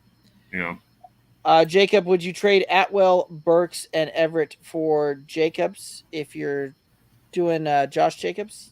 Yeah, probably. It's a 22-person PPR, by the way. Holy crap. O's get a little tough there. Holy cow. As long as you have the Why would guys you to do that fill to into yourself? those roster spots, yeah, I still would. I understand that fantasy football is fun, and we all like a challenge. But can we not? 22-man league? Like, Well, no one asked you to sign up for it. that's true. I mean, I've played 32 team leagues. I won Those a are- 32-team league last year. Yeah, they are a whole other level of management. Yeah, they This are. year sucks. Those. Turning that roster over was terrible. Getting your Yes. 6 rounds of rookie draft picks in a Ugh. 32-man draft. Yeah, And it is full rosters. It is You got PPR or IDP as well. oh yeah, 4 defensive backs, 3 linebackers, and 4 defensive linemen. I Good don't gravy. like the fact that it's a 4-3. Like, I think I should have been able to set up my own team and whether I want to run a 4-3 or a 3-4. Right. Semantics. But that it is tough, man. Like, there is nothing. There is just absolute trash of this guy got a half a point 3 weeks ago because he played one special team snap and now I have to start him because my other guys are injured. Like, absolute garbage. It's so hard. But oh well. Alrighty, and then RGQ, please help. I'm looking for stashes, starts if needed, to pick 2 between Palmer, Elijah Moore, Curtis Samuel, Josh Reynolds, Jaden Reed, and Tyler Boyd. Also, if you could pick 2 between Warren, Spears, Hill, Charbonnet, Algier, Hubbard, and Gibson. I'm probably going to lean the Curtis Samuel and Josh Reynolds, as crazy as that sounds, on the first pick too. I'm going Palmer and Samuel just because the Chargers are such a high passing offense that I at least want the upside. So that's funny because Boyd would be on there if Higgins doesn't go. Right, Tyler Boyd would be a guy I'd be interested in, and then on the other set, Spears and Algier. Do I want Algier? Probably not. It's Spears in a dart throw, isn't it? Yeah, Spears and Gibson. No, maybe Gibson they- should be playing more than Brian Right. Robinson, but golly, does Ron Rivera hate Yeah, he does. Gibson for some reason? Like, he will be so much better when he finally gets to move on to another team. Yeah. Yes. So I'm Palmer Reynolds, and then Because Miles Sanders just can't get healthy this year. so you're gonna Yeah, go I'll- Spears Hubbard. I'll jump on that Spears Hubbard train with you, Kevin. I'm there. All right, there we go. We've got a consensus for the bottom, and then you've got a whole lot of up top where We all like Samuel, though, right? Like, we all like Samuel. No. Yeah, Alex liked Palmer and Reynolds. So you were Palmer and Samuel. I was Samuel and Reynolds, and Alex was Palmer and Reynolds. So Curtis Samuel has put together a couple of really good weeks in a row out in Washington, and seemingly Howell is looking for him. And so I'm going to kind of ride that wave there a little bit, is why I'm going that route. This is and that defense clearly has problems. yes, Right? Like we saw Denver jump out on them. We saw Chicago jump out on them. Like, yes, they kind of got up for the Philly game, but that game was still back and forth. So, I don't know. It's just not. Yeah, he's had 2 weeks in a row where he's been a top 15 wide receiver. I'm going to ride that one. Yeah. And then the Josh Reynolds one, I'm going to go that one just from the standpoint that the Lions have found a way to involve him in the game planning on that one. Couple of, a top 10 week and a top 15 week. The other 2 weeks were a little bit rough there, and he's going to be a roller coaster. He's going to be a spike and a non-spike, but even on the non-spiked weeks, he's still giving you wide receiver 3 performances, which are not ideal, but they're still usable. And if you're playing him in a flex type of role, or you're playing him as a wide receiver 3, or even as your wide receiver 2, he's giving you enough that he's not going to lose you a week out of that position. And he gives you upside to win a week as well. So that's kind of why I'm on the Josh Reynolds, Curtis Samuel train. I know Kevin gave you his thoughts on Palmer and Samuel there. So you can kind of, sift through those and see which train of thought you like better and make your decision from there. RGQ, is KJ Osborne going to be the real deal? Real deal? No. Is he going to soak up some targets and become a borderline wide receiver 2 here for the next few weeks? I think that's within the realm of possibilities and expectations. Fair enough. Any thoughts on that one, Alex? I say more likely than not, he's flirting with wide receiver 2, wide receiver 3, top end wide receiver 3 territory the next couple of weeks while Justin Jefferson's out. But he only goes as far as Justin Jefferson is out. All righty. Terrence saying my lineup's in the chat. I'll be facing Stafford, Jonathan Taylor, Damian Pierce, Chase, St. Brown, Goddard, Puka, the Saints, and Sanders. Thoughts on that one? He's on a 2-game win streak, sitting at 2-3, lost all matchups by 10 points or less while Kupp was on IR. I think you'll still be all right on that one, Terrence. You've got a pretty decent roster there. I think you can weather that one. Yeah, I think it'll be all right. It's going to be it might be a little. It's going to be another close game there. You're probably going to be at that 10-point type of deal, but I think you'll be all right. Like you're very competitive. Looking at how Kittle torched Dallas, do you like Everett as a sleeper on Monday Night Football with Parham probably out?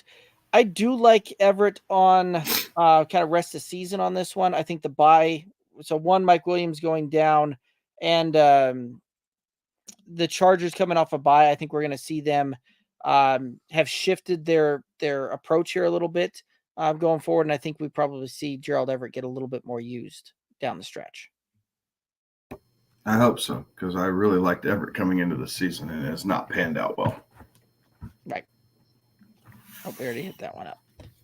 Alrighty, and then so Super CMB Challenger said that how he got that stacked roster was he made some really good trades and bought low on somebody decided to move on from Justin Jefferson on the low today apparently there. So let's go ahead and hit up some. I don't understand people just dropping and trading to trade, right? Like these guys are coming back.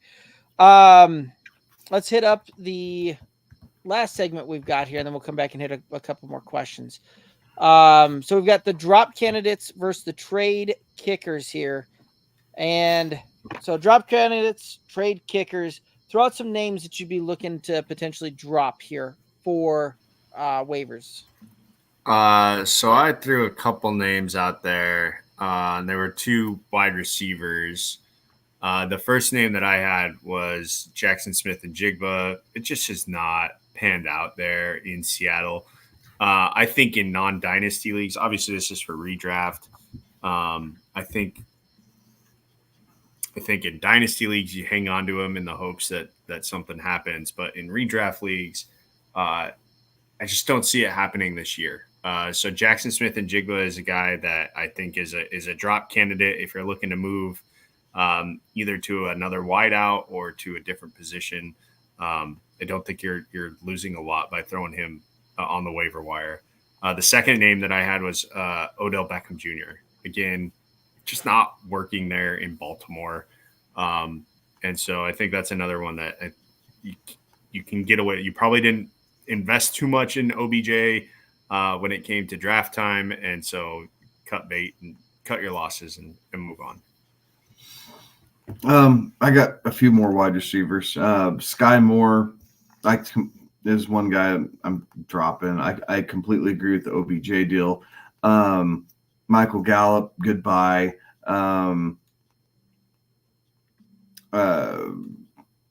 It just has not panned out for him, right?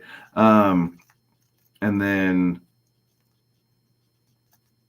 shoot, I had another one and I couldn't remember what it was. Well, while you're thinking, Darnell Mooney, goodbye. Yep. If he's still hanging onto your roster, I don't want any part of that one. Honestly, as crazy as it sounds, I'd be looking to flip Jahmyr Gibbs, or he's going to be pretty close to that list too. Because and here's the deal: we drafted Najee Harris and Jahmyr Gibbs pretty close together, and the world is falling apart over Najee Harris, and we just keep wanting to give Jahmyr Gibbs a pass. Why is that? Like, if we're so ready to cut and drop and be done with Najee Harris, why aren't we doing that with Gibbs? Yes, Gibbs is a little bit more electric. Yes, he's only a rookie. Yes, he's playing on a team with a better offensive line, but he's not seeing the volume. There's no sign that his workload is going to increase as a rookie. David Montgomery has done absolutely nothing to say, I can't handle this workload that you're giving me. And it's just out there. Dalvin Cook, I think, we can see one more week and kind of see what this mix is against Philly, but Dalvin Cook, gone. I don't know that that's a necessary piece. Damian Harris, if you were holding on to him still in Buffalo, thinking that he was going to see part of it, I don't think most people are. Like, that's not my expectation. If you are, gone. Van Jefferson, gone. I mean, you can go on and on. There's a bunch of guys that we drafted with the hopes of some ceiling, some high draft picks, some low, but all these guys, like, if it ain't working by now, dump them, guys. Like, don't hold on to it unless you have like some really, really good reason. Turn the roster over, pick up guys that can help you, especially if you're 1-4, 2-3, and you're trying to make those moves. You can't hesitate right now. You just got to rip it and just try and have it work out the best you can. Agreed. I think you guys hit up a really good list there. Any other thoughts on drop candidates, trade kickers before we finish out the chat here? So I've got obviously Najee, we talked about, what do you do with Najee? Another name that is interesting right now is Chase Claypool. Gone. Cut. Yeah, but does his value creep up now that he's in Miami? No, I think Braxton Berrios does exactly what Claypool does, and he's already familiar with the offense. There's already chemistry with Tua. I mean, they gave up peanuts for Claypool. Right. Chicago just want him gone. So Miami tied to him at all. Like, if he comes in and can't grasp the offense, or if he says something and pops off to Mike McDaniels, bye. Like, they're not going to stand for that BS. Yeah. Right. Yeah, and it's one of those that there's a lot of things kind of swirling around that Chicago as to what led to his departure. Right? Like there's some very interesting reports kind of coming out as to what led to that, and it just kind of always makes me wonder what a good job Pittsburgh does as far as keeping all of that stuff in house, and you don't hear about these things until they're another team's kind of Mike Tomlin should be in the Hall of Fame just because of how he manages the personalities that he's had. Mm-hmm. Just because of that. Ben Roethlisberger, Le'Veon Bell, Antonio Brown, Chase Claypool, Juju Smith-Schuster. Like, Tomlin's dealt with all these guys, and you never heard a peep in Pittsburgh. But as soon as they get out of Pittsburgh, now all the dirty laundry starts flying around like it's a whorehouse, and you just can't help it. Like, Tomlin, Hall of Fame coach, like, if nothing else, because of how he manages his team. Results almost don't matter, but how he manages that team, and he took not in Bell and Brown's case, but has taken some teams that maybe shouldn't have been winners and made them winners because the way he builds them up and keeps them together. Yeah, I mean, we're so many seasons in, and we has yet to have a losing record. Like, it just doesn't happen in the NFL. Just doesn't happen. So they got to find a way to fix it this year. Yeah, they do. They're gonna be chasing that. It would help if they could turn around and hand the damn ball to Najee Harris. It'd help if they fired Matt Canada and quit running zone schemes for a back who is a straight line runner. Also that. Like, part of the reason Jaylen Warren looks better is that system fits Warren's skill set a little bit better. Yeah. Najee is a road grader. He is not a zone back. All righty, let's finish off the chat here. Tingley, hey, need some help. Start 4, 2 wide receiver, 2 flex, Puka, Cup, DK, Nico, Michael Thomas, Palmer. Your first 4 names listed is how I'm rolling that. Yep, cosign. Puka, Cup, DK, Nico. Don't overthink it. Yeah, especially with what you've got there. Absolutely. Bengen 2, 10-man PPR, sit 2 RBs, or start sit 2 RBs, 2 wide receivers, 1 flex. They've got Josh Jacobs, Ford, Rashad White, JT Hall, Derrick Henry, Chase T, Zay Flowers, Chris Godwin, Garrett Wilson. Also, should I drop Deshaun Watson for Purdy, Stafford, or T-Law? I'd drop him for Purdy to answer the last part of that first. Also, T-Law would be in that mix as well, but Purdy seemingly manages to somehow put up 2 touchdowns every game through the air and 250. Like, he's just a steady Eddie for CMC. Right. He's a steady Eddie that gets you, he's not going to get you QB1 on the week, but he's also not going to lose you a week typically. He's going to get you somewhere between QB 12 and 15. So yeah. So for this week, I would go Trevor Lawrence over Brock Purdy. But I think any of them. And now that Kupp's back, Stafford's absolutely in play. Yes, drop Deshaun Watson, pick up any one of those 3, and you're going to be better off. Yeah. Yes. As far as the start 2 running backs, let's start there. So which 2 running backs are you starting between? Josh Jacobs, Jerome Ford, Rashad White, Jonathan Taylor, Breece Hall, Derrick Henry. I'm starting Josh Jacobs, and I'm going to go Rashad White. I think I'm going to go Rashad White this week. Like, it's hard not to start Hall after what he did. Like, it's really hard not to start Hall after what he did last week to the Broncos, but he's going to have to see a lot of catching work, right? So if they're able to flip the script and he sees 5 receptions, I feel a lot better about Hall this week. I don't like that Rashad White's playing the Lions, but I do like that it's at home, and I like that it's after a bye. Yeah, I don't like the fact that they're playing the Lions, and the Lions are give up the second fewest fantasy points to opposing running backs. So, but I like that it's at home, and I like that it's after a bye. Fair enough. I honestly, Don't you say it. You're gonna say it. Which one do you think I'm going to say?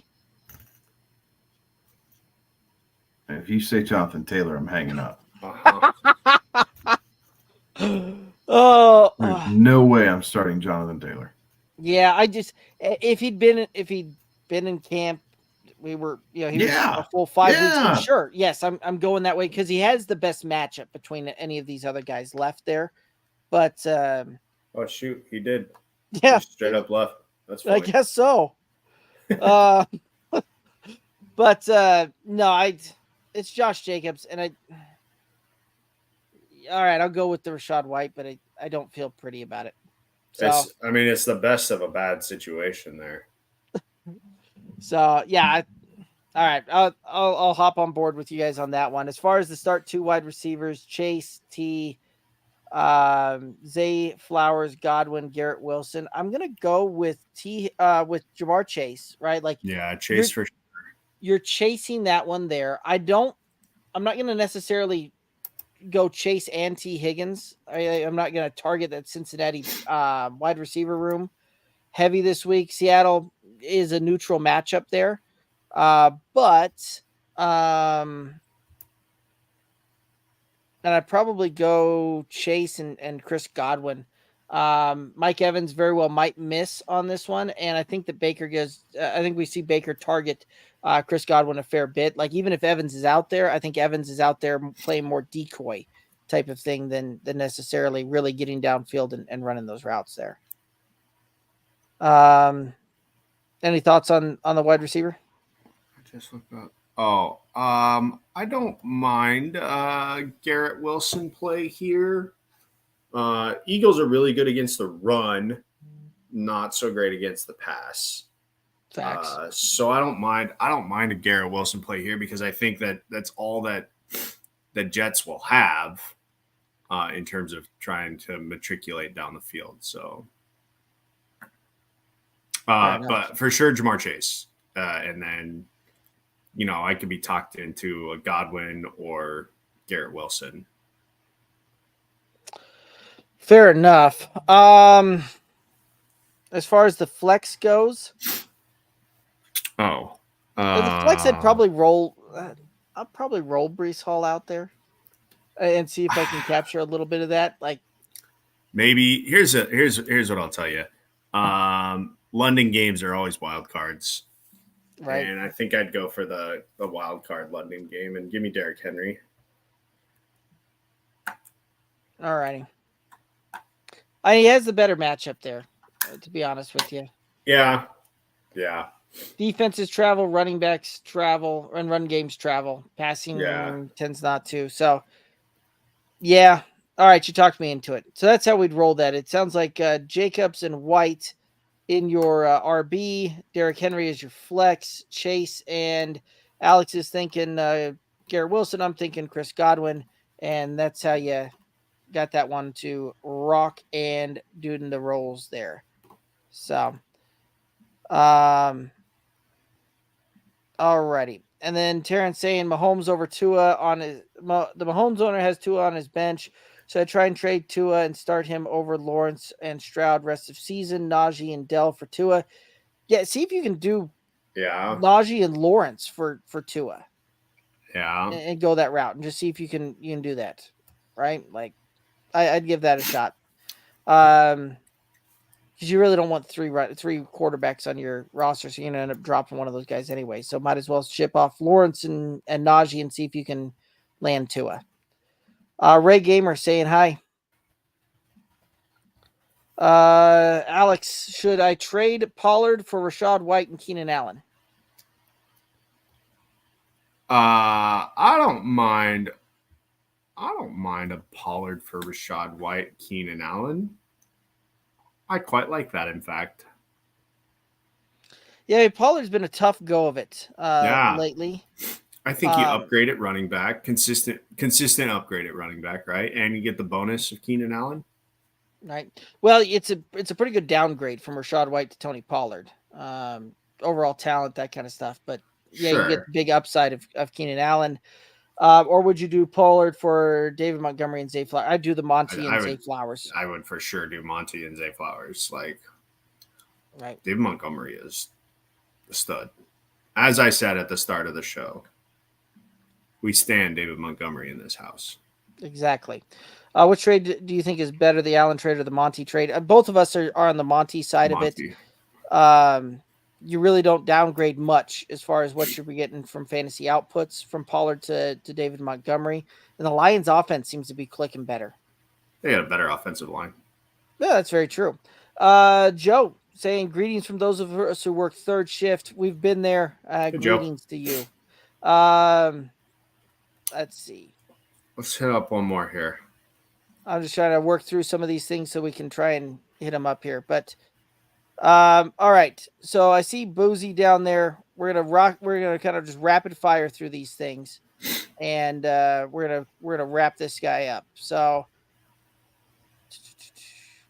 Josh, should I drop Hunter Henry or Higbee for Logan Thomas? Hunter Henry. Any other thoughts? Hunter Henry, yeah. Okay. Just to be clear, Cooper and Higgins over Garrett Wilson this week. Yeah, if Higgins is healthy, I'd go that route. If Higgins misses that game, yeah, you're going to go Garrett Wilson. Yes. Would y'all trade Kelsey, Sutton, Collins for Ferguson, Evans, and Kamara? No. No. Terry saying that he'd go with Hall over White. Back to that start sit.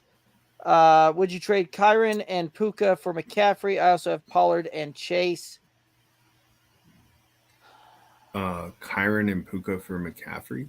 He also has Pollard and Chase, so you've got that. I mean, you're going a little so bit. Here's where I think I say yes, and the only reason I say yes is because I think that Puka's role will start to diminish as Cooper Kupp comes back. Right. And now I know that the Rams just moved Van Jefferson. Right. That happened. I saw that an hour or two before we started. Yeah. So like, yes, Puka has carved out a role. But I think that role diminishes as Cooper Kupp gets healthier. See, and I'd be more of the opinion that I think that Puka and Cooper Kupp, you're going to see a 25+% target share for each one of them the rest of the way on this one. And you're going to see very similar to how McVay ran that offense with Robert Woods and Cooper Kupp about 3 years ago. So I think Puka has a lot of upside, but I think I'm also right there with Terry saying get CMC. Yeah, I think if you've got a chance to get CMC, it just look, CMC was awesome in Carolina. He is so much better with a head coach that understands how to use him. And like Kyle Shanahan knows how to use him. Yeah. Boozy saying that he's got Sutton put in a waiver for Samuel. Yeah, I wouldn't necessarily mind moving off of Cortland Sutton for Curtis Samuel. We've seen 2 weeks in a row, top 15 wide receiver. Yeah, and Cortland Sutton in this, inconsistent at best. So, Ajiji, need help. Pick 2, Olave versus Houston, DJ versus Minnesota, Puka versus Arizona, Addison versus Chicago. This point, go ahead.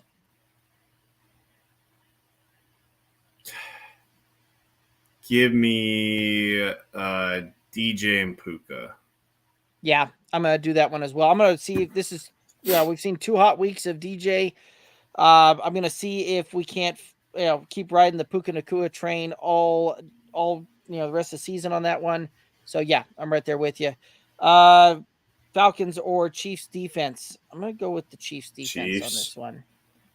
Pick 2 to start, DJ Moore, Olave, Stevenson. I'm going DJ Moore and Olave. Just because I don't know that I can trust Stevenson at this point. If DJ Moore, Justin Fields, or Herbert. So Alex, answer that one real quick. Pick 2 to start, Olave, DJ, and Stevenson. Give me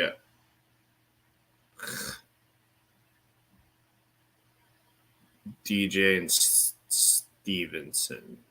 Okay, so you're liking the running back consistency there. Yeah, and look, it's been rough go for Olave, and I'm going to stick to my guns from earlier. I said to pine him, so. Okay, fair enough. I think I can certainly get where you're saying on that one. Stevenson probably gives you the safer floor. Like, yeah, it wouldn't surprise me if we look up and we see Olave get 1 reception for 4 yards. Like, that's a very real possibility. Smith line. Yeah. Yeah. So, like, I get that Olave's your ceiling play. Stevenson's your floor play. If you go the DJ Moore, would you go Justin Fields? Would you go Herbert? He has Eckler as well. So Herbert going up against the Cowboys defense, and DJ Moore or Justin Fields going up against that Chicago or that Minnesota defense there. Shoot. It's Fields for me. I think it's Fields too. Which, like, Herbert against Dallas is scary. Be a lot scarier if Diggs didn't tear his ACL. But you still have to deal with that pass rush. I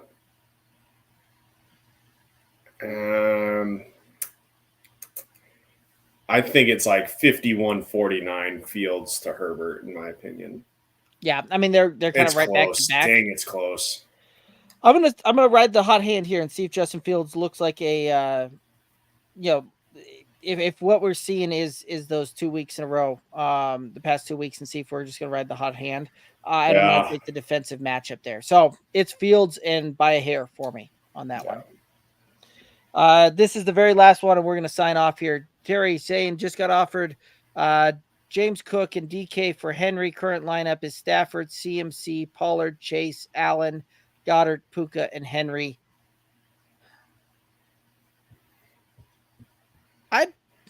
I'd probably lean the way that you're set up there, Terry.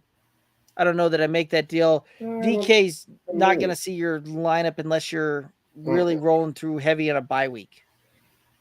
So James Cook or Derrick Henry, which one would you rather have rest of the season type of thing? Yeah, I think I stay put. Yeah, I think I do too. So, alrighty, that's going to wrap it up for us. Alex, any final thoughts out there for the viewers and listeners? No, sir. Alrighty, that's going to do it for us. You can catch us again. We'll be back on Friday night, 11 p.m. Eastern. We're going through the entire slate of games here, calling our shots on spreads, over-unders, player props, all the good stuff there. You can hit us up on all the socials, Twitter, Instagram, Facebook, TikTok, at Good Old Boys FF. And, of course, hit that like, hit that subscribe button here on the YouTube channel. Give the boys a little support there. Anyway, that's going to do it for us. He's Alex. Kevin will be back with me on Friday. I'm Derek. Have a good one. Be safe. Toodaloos.